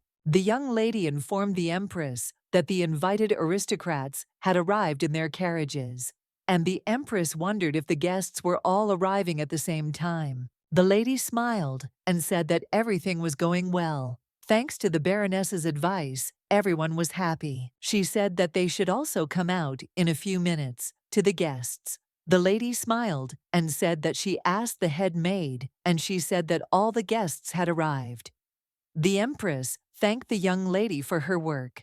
Elier looked at the lady closely and said with a smile that she knew she had a hard time. The maid looked at the Empress and said that she should get up so she could change her dress. The Empress smiled and said that she wanted to have a tea party in honor of her reign. She was furious, and since Madame had managed to organize everything herself, she couldn't even cancel the meeting, because Madame had already spread the news throughout the empire. She was furious because she had to learn bad etiquette, and now she had to completely retrain. Tyrant looked at the Empress intently and said that if she didn't speed up, the work would continue to pile up. He didn't understand how one could have a tea party at such a time. She was furious because her own assistant scolded her, even though she didn't organize all this. The young lady looked closely at the Empress and said that the assistant had not said anything like that. He didn't say anything like that when she took the documents. He looked closely at the young lady and asked if she was not helping with Her Majesty's schedule today. The young lady looked at the secretary and said that the Empress asked him to bring documents that she could approve of his free time.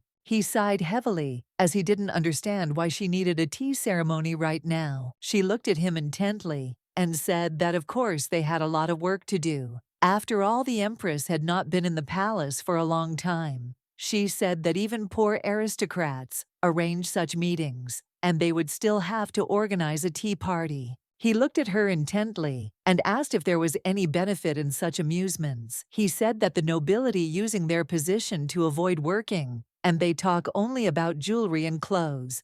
He looked at the young lady intently and said that he thought very highly of her, as she was more interested in working for the good of the country than in drinking tea and spending money. The Empress looked at the young lady in surprise and asked if she was okay. Since her eyes were glassy, the Empress asked if something was wrong. Morin looked at the Empress intently and said that everything was fine. The Empress told the young lady that she did not have to attend the tea party with her at all and could go and rest. The young lady told the Empress that everything was fine, and the Baroness asked her to accompany the Empress. She looked at the Empress intently and told her to remember that only she could give orders in the palace. Elir, in turn, decided that she would try her best when she took her wedding vows. She knew she didn't care if people thought she was stupid and uninterested in power, but when someone interfered with her duties, she had no choice but to resist.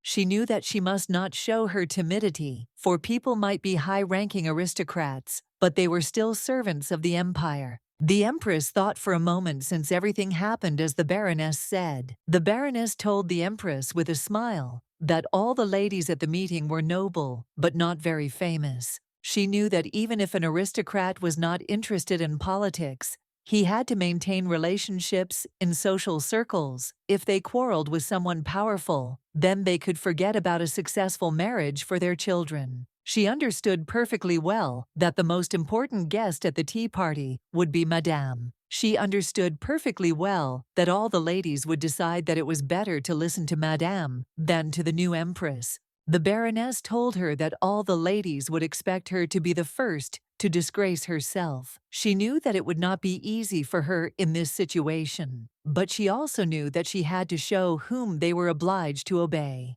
She knew that the Empress does not bow her head unless the Emperor is before her. Elir looked at her maid and said that she was sure that all the invited were here. Murin said that it was correct. The Empress said that everything looked very strange, and she had high hopes for the ladies whom Madame herself had invited. She looked intently at Madame and those present and said that it seemed that they were all speechless. Madame looked in surprise at the Empress and said that it was very rude to the guests. The Empress looked at Madame in surprise and asked if she really thought she was rude. She looked at the people present and asked Madame if she had not taught the girls etiquette. She said that it was very rude to stand like a silent doll when the Empress was nearby. Elie looked at Madame and said that she was keeping her distance so as not to ruin her reputation. Madame was furious, as she did not expect this. She looked at the Empress intently, for she knew that she was behaving very impudently. She wondered if the Empress got along very well with the Emperor. She said that she understood very well that there had been no Empress in the palace for a long time, but she could not believe that they had completely forgotten their manners. She looked at those present and said that the noble ladies would greet the Empress during the debut. She said that the Empress herself also approves of marriages between representatives of the sign. The Empress said with a grin that at such tea parties they usually discuss marriages and the latest news. She said she wanted to touch on a few topics, but she wasn't really enjoying their meeting right now. She looked at those present and said that everyone knew that they were insulting the imperial family with their actions, but they continued. She said that punishing them according to the law would be very troublesome, and she will turn a blind eye to their rudeness. She said that if this happens again, they themselves must understand what will happen, that they will certainly approach this case with all due care. Elir looked at her assistant and said that they should go, as they had a lot to do, and the secretary was probably very angry. The young lady sighed heavily and said that she hoped that was not the case. All the ladies were worried and didn't know what to do. Now, they looked at Madame and said that she said that nothing would happen, but it was a complete disaster. They were worried about what would happen to their daughters. Madame was furious and did not understand how the Empress dared to humiliate her. She knew that the Empress knew nothing about etiquette and the imperial palace. Jaren sighed heavily, as there were a lot of documents. He said that it was very good to be an aristocrat, as you can turn a blind eye to theft from the treasury and enjoy life. A moment later, he picked up the papers and saw a report from the family, Madame Johann. He thought they had nothing to do with the Minister of Finance. He had seen many false documents, and they were all the same. He knew that such a document would require re-examination. He remembered the young lady asking why he didn't like the empress. Miran looked at him intently and said that he had been performing the duties of the empress even before the empress herself appeared. She was puzzled and did not understand why he was so cold towards her.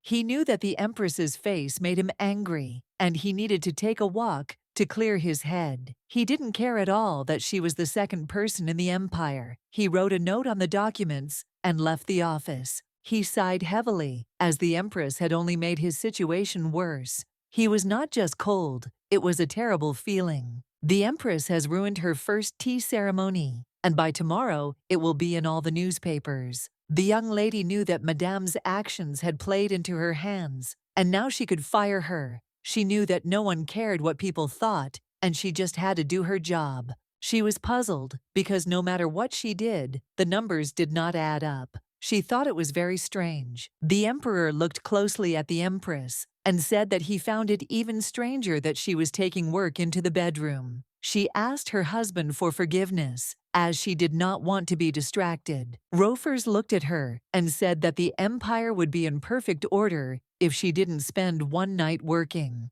The young lady sighed heavily and said that it was true. She sighed heavily and said that one document was really bothering her. He looked at her intently and asked which document. She hesitated and said that it was her job and she would figure it out herself. She said that he probably didn't want to discuss business now. He looked at her intently and asked if she was happy with everything. The young lady apologized and asked what he was talking about. He said that he knew that they had made this decision together, but since the day she moved into the palace, she had been working constantly. He said that, unfortunately, her freedom was limited. He asked if she was happy with this life. The young lady looked at the emperor in surprise, as she saw that he was more than serious. She hesitated, not knowing what to answer. Looking at her husband, she asked whether the emperor or her husband was asking her the question. Rofers looked at the young lady intently. A moment later, he asked if it made any difference. She smiled and said that of course that changed everything completely, and she had to know in what person he was asking. The young lady said with a smile that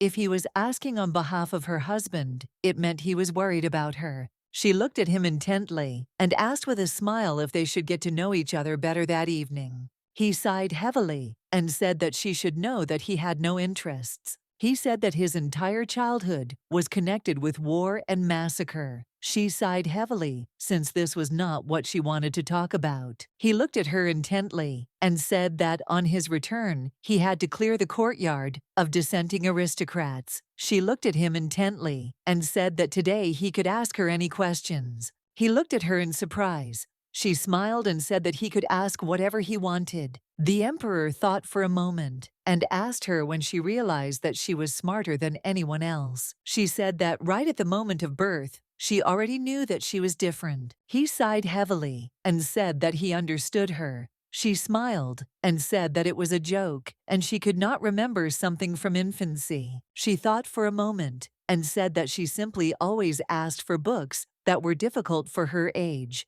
and her parents bought them. She understood that knowledge in various fields would be useful in high society. One day, her teacher sent her answers to the academy. She didn't know what potential he saw in her, but she got permission to go to the academy and was happy because she could learn a lot in the academy. She sighed heavily and said that her only mistake was agreeing to the engagement with that idiot. He looked at the young lady intently, deep in thought. The knight looked at the emperor and said that everyone was convinced that he and the empress were on good terms. He looked at the knight and said that he could keep the rumors to himself. Jonathan said that he was obliged to tell him everything he asked the emperor if he did not think that he was now acting a little cruel, since he was running around the palace with different errands, and they were very strange. While his partner relaxed, he stood at his post and guarded the empress. He looked at the emperor intently and asked with a smile if he would give the empress anything. He said that she did not seem to be very interested in valuables.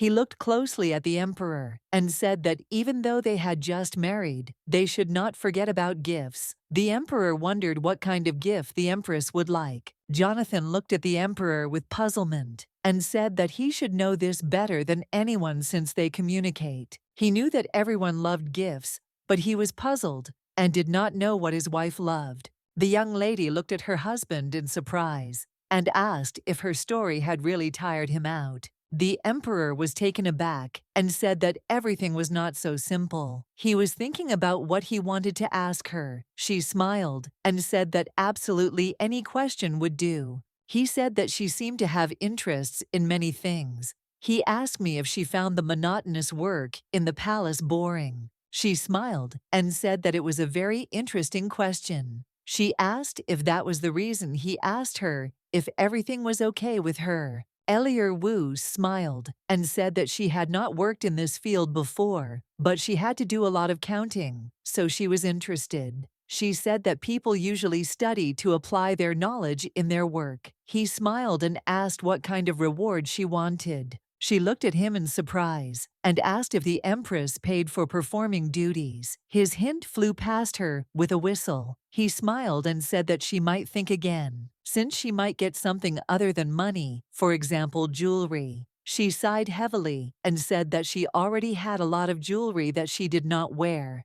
He asked if she wanted a new outfit. She said that she had never had so many clothes in her life as she did now. She asked anxiously what was going on because she saw that he wanted to give her something. She looked at him intently and in surprise. A moment later, she sighed heavily and said that she didn't want to be presumptuous. She asked her husband if he really wanted to give her a gift. The emperor, in turn, looked away from her. But a moment later, looking at his wife, he said that it was exactly like that. The young lady, in turn, was shocked because she saw that her husband was very nice. She thought that she had already gotten used to his face, but she was wrong. She wondered if he really wanted to give her something. He said that she was an empress, and therefore he could give her everything. She looked away from him in embarrassment, as she could not stand this any longer. She timidly asked if she could ask him a question. She wanted to ask him something. He looked at her intently and said he was listening. She came closer to him and hugged him. She asked if he had forgotten that they were trying to court each other. The lady asked her husband for forgiveness if he was uncomfortable. She said that she was just very happy. She knew that, as an empress, she had no right to do so, according to etiquette. But she believed that people in relationships should be honest with each other. He asked in surprise if she was really happy.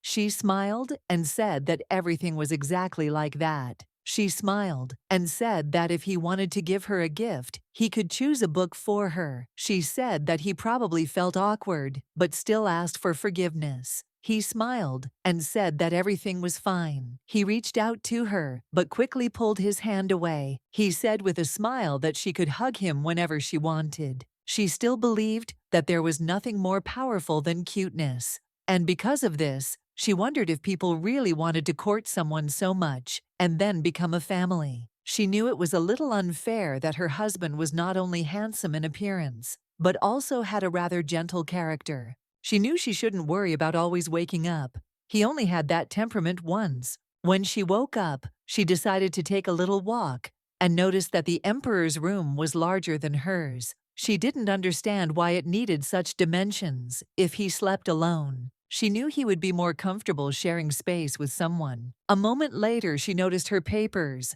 She noticed a note that they needed to be reviewed. She looked closely at the papers and thought for a moment. The emperor left her a note in which he wrote that she should keep a close eye on her secretary. She thought for a moment, not knowing what that meant, since he had put it on her himself. Elier wondered if that was why he hated her so much. She knew he was a bit of a grumbler, but he got the job done. She noticed she hadn't brought the documents and wondered if the emperor had left his. She saw documents about diplomacy and became interested. A moment later, the maids knocked on her door and asked permission to enter. They looked closely at the young lady and asked if it was okay to eat stripes. The maid smiled and said, "Mistress," that she had brought her an outfit. Elier asked in surprise where Janet was. She said that the maid cleaned her office, and then the secretary came and sent her to the Ministry of Finance. The Empress was surprised she did not understand who allowed him to order her maids around.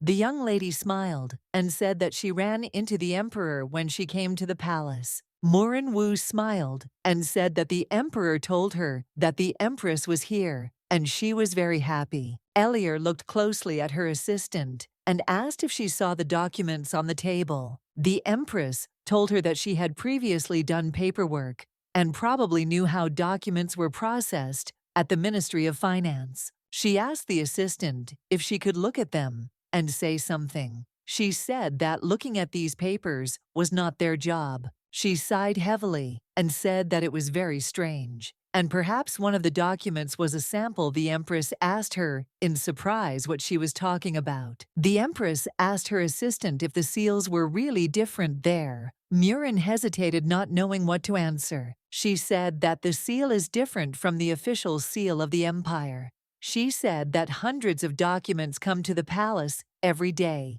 Each department must do its part, and their work is mainly related to the internal affairs of the palace. She said that some might say it was easy, but the celebrations were expensive, so the Empress's approval was required. Looking at the Empress, she said that some documents should receive seals under special circumstances. She said that the stamp is needed if the amount requested exceeds the budget allocated from the department, or something happens that requires more money from the cash register than expected. The Empress sighed heavily and said that they needed to be careful because the Empress's assistant had access to the documents. The lady said she had heard that departments sometimes received papers with stamps on them just in case, but that rarely happened. The Empress said that if the minister had the ability to put seals, then he could approve any documents. She said that she heard that only the head of the ministry could put the seal,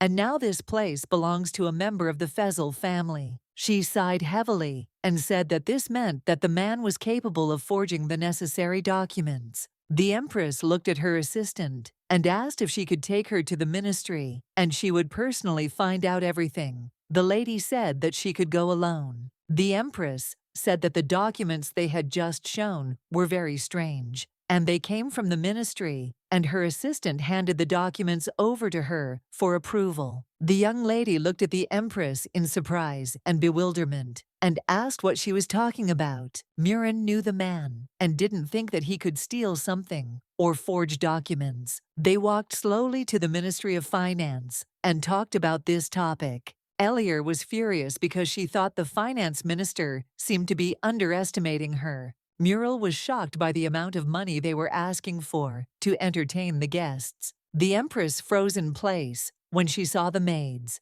The maid looked at her friends and said that it was time for her to get back to work. Elier and Murin Z froze in place in shock. She looked closely at her maid and screamed. The maid was taken aback as she saw the Empress. Murin P ran up to the maid and excitedly asked what happened. The maid sighed heavily and said that she had just fallen. The lady looked at the maid and said that this could not be, and that someone had hit her. She smiled and said that she was fine and would soon heal. The Empress, in turn, understood perfectly well that people were saying all sorts of things about her, and she constantly ignored them. She looked intently at her maid. The maid looked intently at the Empress and asked for forgiveness for her inappropriate appearance. Bowing, she told the Empress that she would accept any punishment. The Empress, in turn, did not want to play a stupid struggle for power. She was simply interested in her work, and now someone has suffered because of her reputation. The Empress looked closely at her maid and said that she had not told her to take the blows for her. She looked intently at the young maid and told her to immediately tell who had raised a hand against her. She looked intently at the maid and said that she would severely punish her offender. The Empress looked at her assistant and said that they would put aside all their business and should take care of the maid. Murin looked at the Empress and said that she would take the maid to the next building, where the doctor was. Jonathan sighed heavily, for he knew that all had been peaceful when Balta had stood guard. He knew that the emperor was in a good mood, and did not know how to tell him that the empress was furious. The maid knew that she should just quickly deliver the documents and then immediately return to the empress. She walked and thought about how to best style the empress's hair today, but a moment later she heard a conversation. From the conversation she understood that they were talking about the empress. Madame said that the empress needed to be taught a good lesson so that she would remember it for the rest of her life.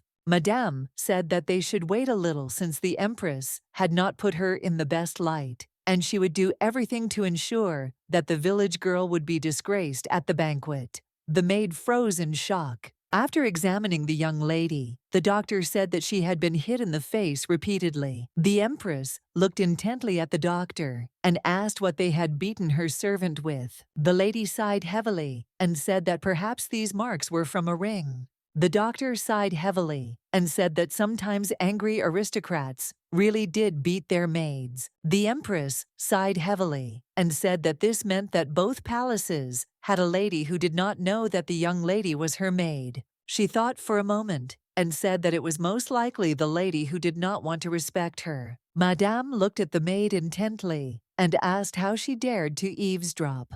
Madame said she knew her, and she was one of the empress's maids, and it seemed she had fallen under the bad influence of her mistress. The maid, trembling with fear, said that she had only heard Madame mention the empress. Madame told the maid that she had probably forgotten her position there. Madame looked at the maid with fury and said that so that she would not see or hear, she should simply silently carry out her duties, and nothing more. The madam angrily slapped the maid in the face and said that even though she was the empress's maid, she could easily get rid of her. The maid looked at her friend and asked if she was okay. Katie looked at her intently and said that the empress told her to rest. She said that she would clean everything up herself. Janet sighed heavily and said that she thought she deserved to be punished and that Madame was right, but she was still confused by the empress's words. The empress looked closely at the maid and told her not to work today, but rather to rest in her room. The empress asked the maid if her face still hurt. The maid, puzzled, said that the imperial doctor had helped and that she was fine. The empress looked at the maid intently and said that she should not cry anymore, and she promised that that evil woman would get what she deserved. The maid was surprised, for Her Majesty said that Madame had done wrong, and the empress was very angry when she suffered. The maid looked at her friend and said that she was complaining about her to the empress. Janet said with a smile that she would not be upset if the empress scolded her. Jonathan sighed heavily. He didn't like it when the atmosphere became like this. He looked closely at the empress as he saw that she was angrier than before. He did not know what had happened. The empress looked closely at her husband and said that she wanted to dismiss Madame. She asked the emperor if he had any objections. He looked at her intently and said that the empress could make such decisions herself. She looked at him intently and said that she understood everything, but she had only recently become empress, and Madame, unfortunately, was very famous among the old aristocrats. She asked if they would be angry if she fired her. He looked at her intently and said calmly that simply getting rid of all the dissatisfied Elir said that she would then become an empress, using the power of the emperor to get rid of dissenters. She looked at her husband closely and said she wished they had a reason to fire him. Madame Jonathan was shocked, as the tension could be cut with a knife. The empress told her husband that she had reviewed the documents at his request and noticed that they had been tampered with at the Ministry of Finance. She said that the secretary had asked her maid to take the papers there. She said that she had spent less money on the reception than was indicated in the documents and the last big file of the investigation. She found out that the funds were appropriated by the Faisal K family, which is connected with Madame. She looked at the emperor intently and said, "This is a very serious crime,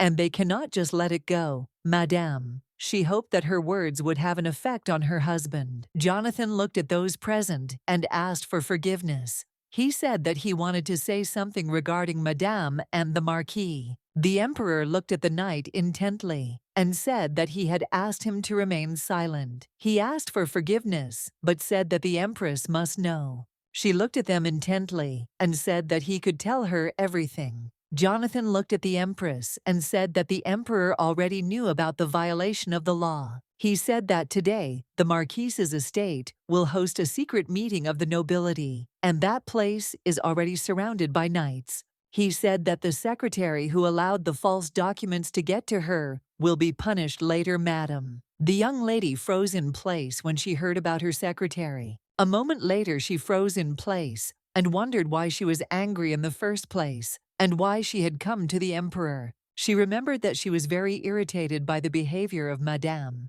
And then she hit her maid. And she also found out that Madame was stealing large sums of money from the treasury. She was puzzled because she only wanted to punish her according to the law. She thought that she had dealt with everything herself. But all this time the emperor knew about everything. The empress looked intently at those present and asked if they could go out for a long time and leave her alone with the emperor. She looked at them intently and said that she needed to speak to the emperor personally. She was furious because she realized that he knew about everything. She looked at the emperor closely and said that she had heard something about the Fezl D family about their wedding. She said that since there were witnesses, she was sure that the story about him killing the worker was true. She looked at him intently and said that she also knew that the employee of the Ministry of Finance belonged to the Fezl family, that he had gotten rid of someone from the Marquise's family, and that was why he had decided to look after this house. Elier said that he also had to know that Madame was in cahoots with them. She sighed heavily and said that she had no comrades in the palace, only maids and assistants. The empress said that Madame had tyrannized over her maid, so she promised to punish the offender. She said that she was sure that he would grant her request. She looked closely at her husband and said that it seemed like he already knew everything. She sighed heavily and said that he had heard about her abilities, so he agreed to the marriage. Elier sighed heavily and said that it seemed he had not expected anything from her in the role of empress. She screamed angrily and asked if he had never thought of her as a political partner. She in turn wondered if she had expected too much from him. Within a couple of hours, they seemed to have become strangers again. She was puzzled because she knew that everything had gone fine the previous night. She looked closely at her husband and wondered if he was no longer interested in her.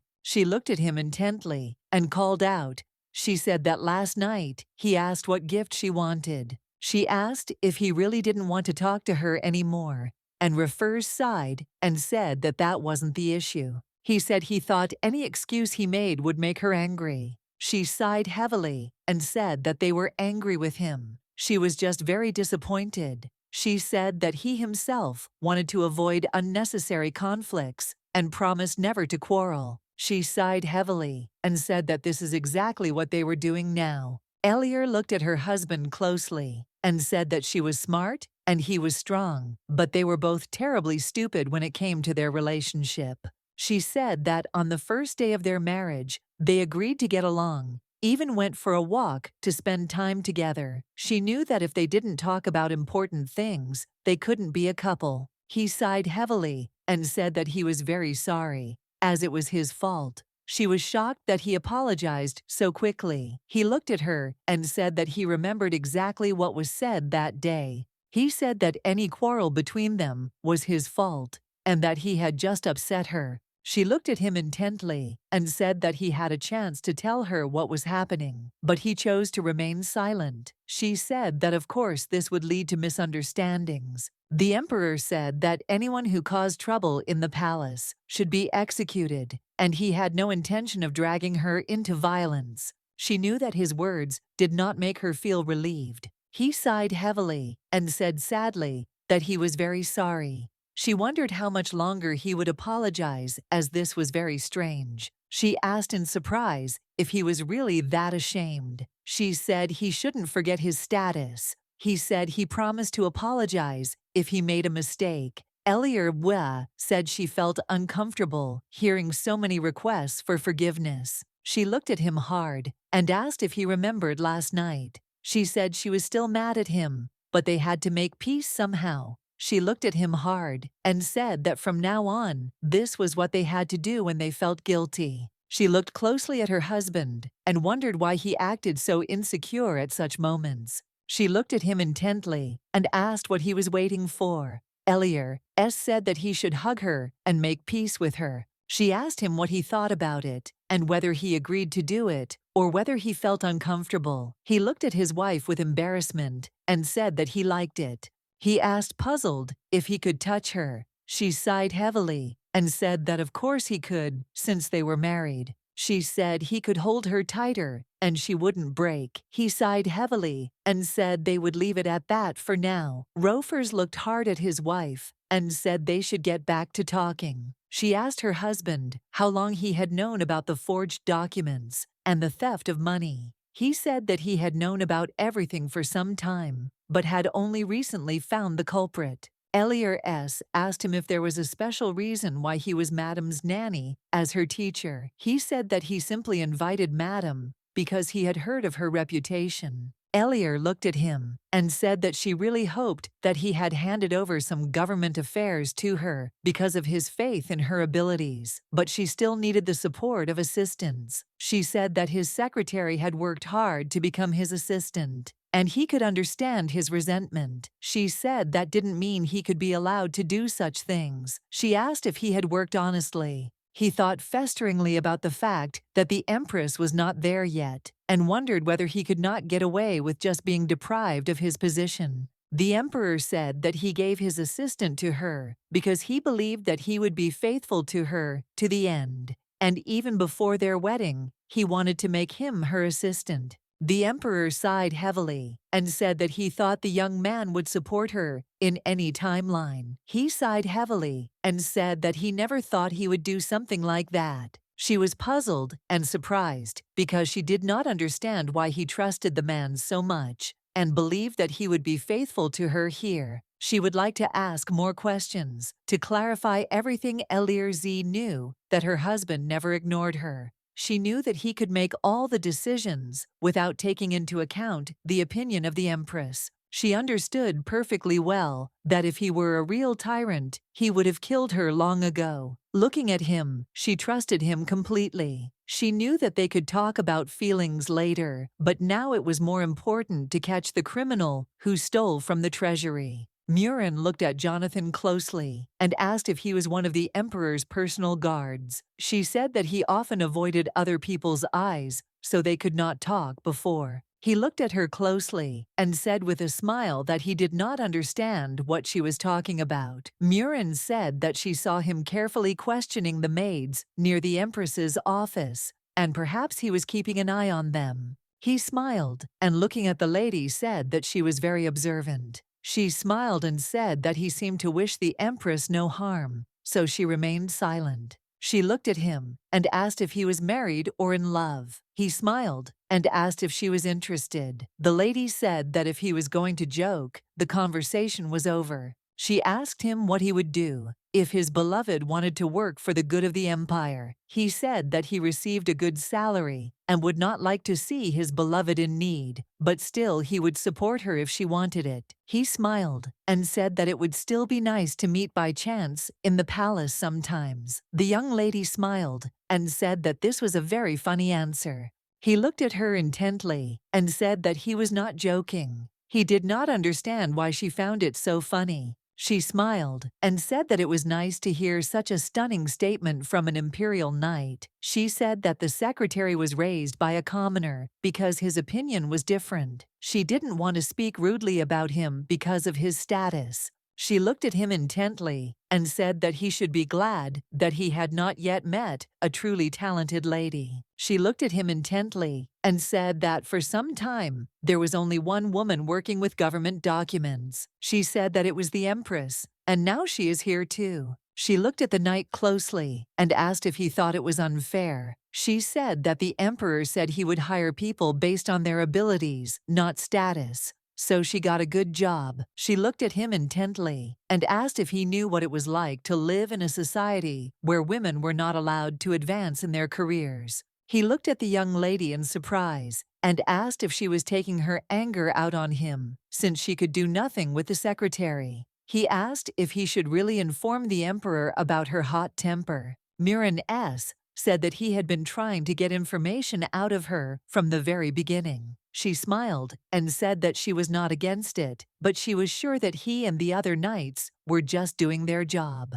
She asked if they would catch all the criminals during the evening ambush. He said that they probably would, but he was ordered to stay in the palace, so he was not privy to the fighting. She looked at him sharply and said that perhaps he was not doing a very good job. After all, Jonathan asked furiously what that was supposed to mean. He shouted that he served directly to the emperor. He looked at the lady intently and said that he was still a strong knight. The lady looked at Madame and said with a smile that she had no need to be angry, since the empress was just a young and naive girl who had done nothing. Madame sighed heavily and said that it would be wonderful if she were a village simpleton. Madame was furious and did not understand where the empress learned to speak like that. The man looked intently at the madam and said with a smile that in the entire empire, only she could teach the empress etiquette. The man said that from now on she would play a more important role in their plans. He asked if she knew the rumors that were going around the palace.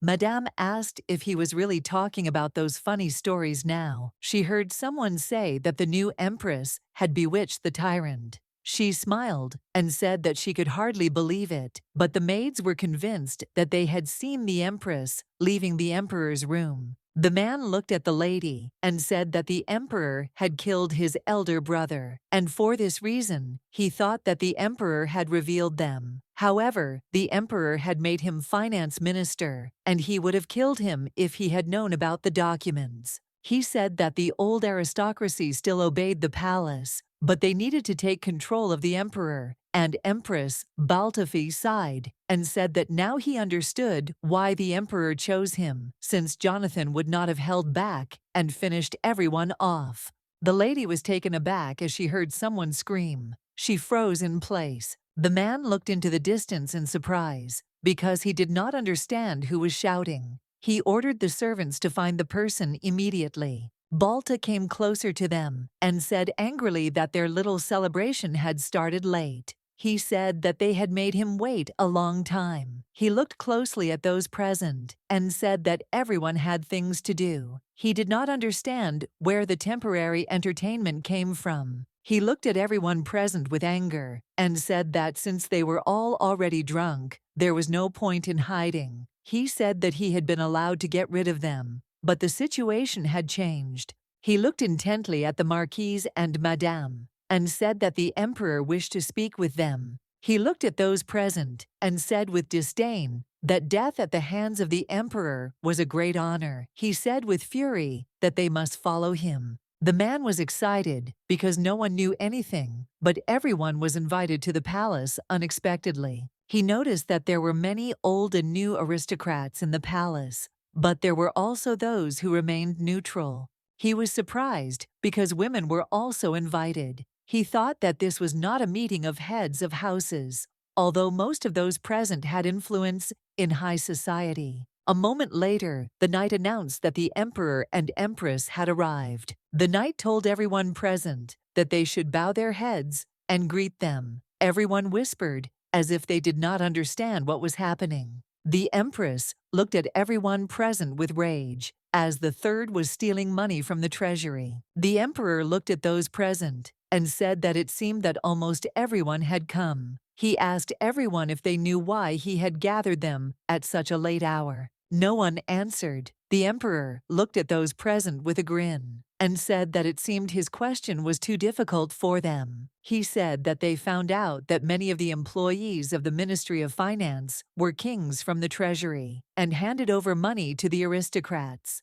He said that without the empress, he could not keep track of the internal affairs of the empire. He said that it seemed that emperors got married for this very reason. The emperor looked at his knight and said that it seemed that the suspects were also already present in the hall. Balto knelt before the emperor and said that he had brought criminals. The emperor looked at Madame Yi Marquis with disdain. Everyone present was shocked as they did not expect that they would dare to steal after what happened. The emperor looked at the marquis and said that everyone knew that he was the younger brother of the baron, whom he had executed in the spring. He said that the baron had committed a similar crime, but he still allowed the marquis to become a minister since his family did an excellent job. He looked at the man intently and said that he did not think that he would be more stupid than his brother. After all, he had even granted him the title of marquis. He looked at him intently and asked if he had been present at his brother's execution.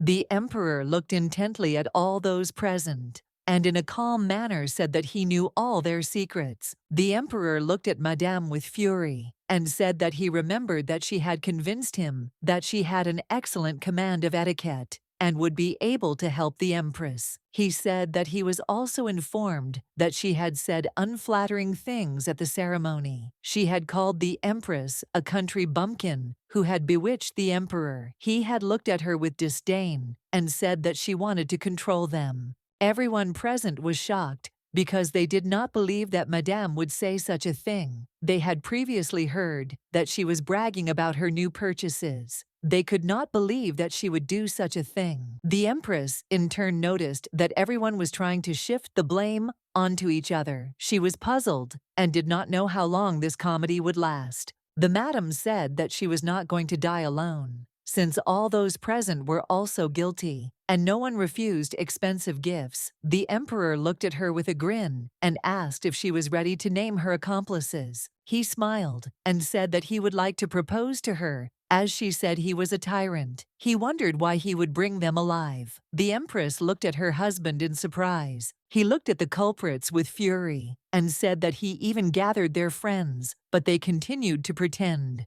He looked at those present and said that because of their friends, they were the only ones dying. He said that they had to be fair because everyone deserved to be punished. He said that he knew many of their comrades, but he might have missed a couple of names. He looked at them intently and said that they must now name them. The emperor looked at the guilty with a grin and said that he would reduce the sentence for each name. Murin looked closely at the empress and asked if she was okay. Elier looked at her assistant in surprise and asked what she was talking about. Murin said that perhaps she had no right to interfere, but as the emperor had said, those who dared to steal from the treasury, given the seriousness of the crime, could be executed. She knew it was the right thing to do, but she felt bad about the situation. The man said that of course he attended these events, but it never occurred to him that they were organizing them with stolen money. Madame was furious and said that he was lying since he knew everything, since he proposed to replace the current empress. The emperor said he found it funny to hear this, as he thought he had dealt with most of the rats. The emperor looked at those present and said that after returning from the war, he had gotten rid of several noble families. He asked if this was not a fitting warning to the others.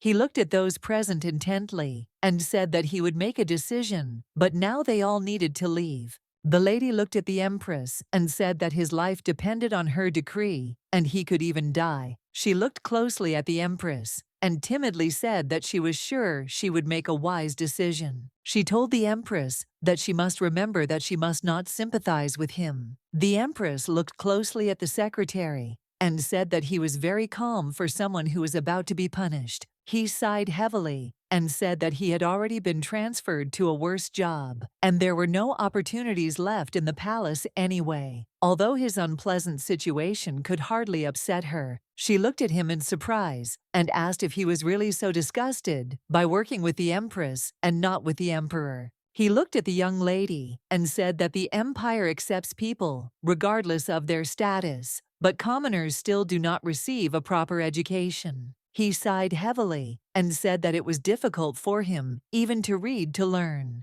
and he had to fight for a long time for his position. He asked if she knew what reward he received for his efforts. Everyone said that they were very sorry that he was not an aristocrat. He sighed heavily and said that, of course, it did not bother him because he could serve as an assistant to the emperor and decide state affairs. She looked at him intently and said that she also received some state assignments. The Empress said that she learned that he was previously responsible for them, but he was made her assistant. He looked at her hard and said that she had received the best education because of her noble birth. She looked at him hard and said that his personal misfortunes had nothing to do with his work. The Empress asked him if he really thought that his mind was comparable to her, if he was born into a rich family. She said that the system of governance of the empire and all its laws were created by a sage, and sages are those who are recognized as masters in 3 or more disciplines, and it is necessary to put forward and substantiate several new theories. She said she presented her 3rd theory and received the title at 20. She said that she was the 3rd young scientist to receive a place in the Hall of Fame. Although no one knew about it, Jonathan thought that she was smarter than the emperor. She looked at the secretary intently and said that she was making every effort to work on time, but he was deliberately interfering and committing serious crimes. She said that perhaps in the future he could get a more important job. She said that he had no need to be angry with others because of his mistakes. He sighed heavily and asked for execution for himself, and perhaps, in the next life, he would be an aristocrat. She looked at her secretary and said that there would be no execution. She said that he must leave the capital and must see how they would move forward without him. She looked at him intently and said that he would see what she had done and then regret the missed opportunity. The young lady looked at him intently and said that his title and treasures would be taken away and he himself would be banished from the capital. He was forbidden to appear in the capital for the rest of his life. She looked at him closely and said that he didn't need to run away right away, since they let him pack his things. He sighed heavily and said that she seemed very pleased. She smiled and said she couldn't deny it. She said she just found it amusing that a person could screw up his life that much. Jonathan looked at the young lady with a smile on his face as he noticed that she was angry. She looked at him intently and said that he had told the Empress that status was not important, but that was just plain pity. She said that since they decided to spare him, he should take a closer look at the world. He will see many different types of injustice. He said he wouldn't have time to examine her because he wasn't an aristocrat like her. She said he was now comparing her to those ladies he had spoken so cruelly of. She knew that for those who insulted the imperial family, there was only the death penalty. She knew that she should have taken his life, but she could not. She understood perfectly well that one day she would still have to take someone's life. The maid looked at the Empress in surprise and asked if they were finished yet, since they had seen many aristocrats recently. The young lady froze in place as she realized that she had returned to her palace. She looked at her maid in surprise and asked why she was not resting. KDS said that the maid wanted to prepare her for bed. The young lady slowly approached the maid and said that there was no need for that and that she should take care of herself. The maid smiled and asked how she could fall asleep, knowing that the Empress was still working. She smiled and said she didn't think she could sleep until he helped her with the preparations. The young lady thought for a moment. She remembered the words of her mother, Madame, telling her that the palace would become her home. She sighed heavily and said that she would certainly do everything to become a worthy empress. The emperor looked at the knight in surprise and asked if his wife had really said that she wanted to expel him from the capital. The knight sighed heavily and said that usually people did not like to take the lives of others, and besides, punishing the empress made sense. The emperor sighed heavily and said that it was unlikely that anything serious would happen in the future. He told the knight to forget about the man, as the empress might be interested in his condition. Jonathan said that he had to watch him until he ran away, and he even watched the empress when she returned to her place. He said that he was not against such work, but still, he said that it seemed to him that the emperor liked Balta more. He sighed heavily and said that they were equal in his eyes. Jonathan said that his friend was getting all the interesting assignments. The emperor looked at him and told him to stop grumbling because he wouldn't be sleeping today either. The emperor looked closely at the bunks and the czar. and said that they had not taken out all the garbage. Jonathan said he would take care of everything properly. He smiled and said that the Empress tried very hard for the sake of her servants, and they could not do otherwise. Reading the newspaper, the man was indignant, as he knew that the aristocrats were already rich, but still they dared to steal their taxes. His friend said that the emperor executed them anyway, and they got what they deserved. The woman looked at her friend and said that her niece worked in the palace, and she said that the empress was the first to notice something was wrong. As he passed people, he heard everyone he knew how everything really was. He wondered if she would be just as arrogant the next time they met.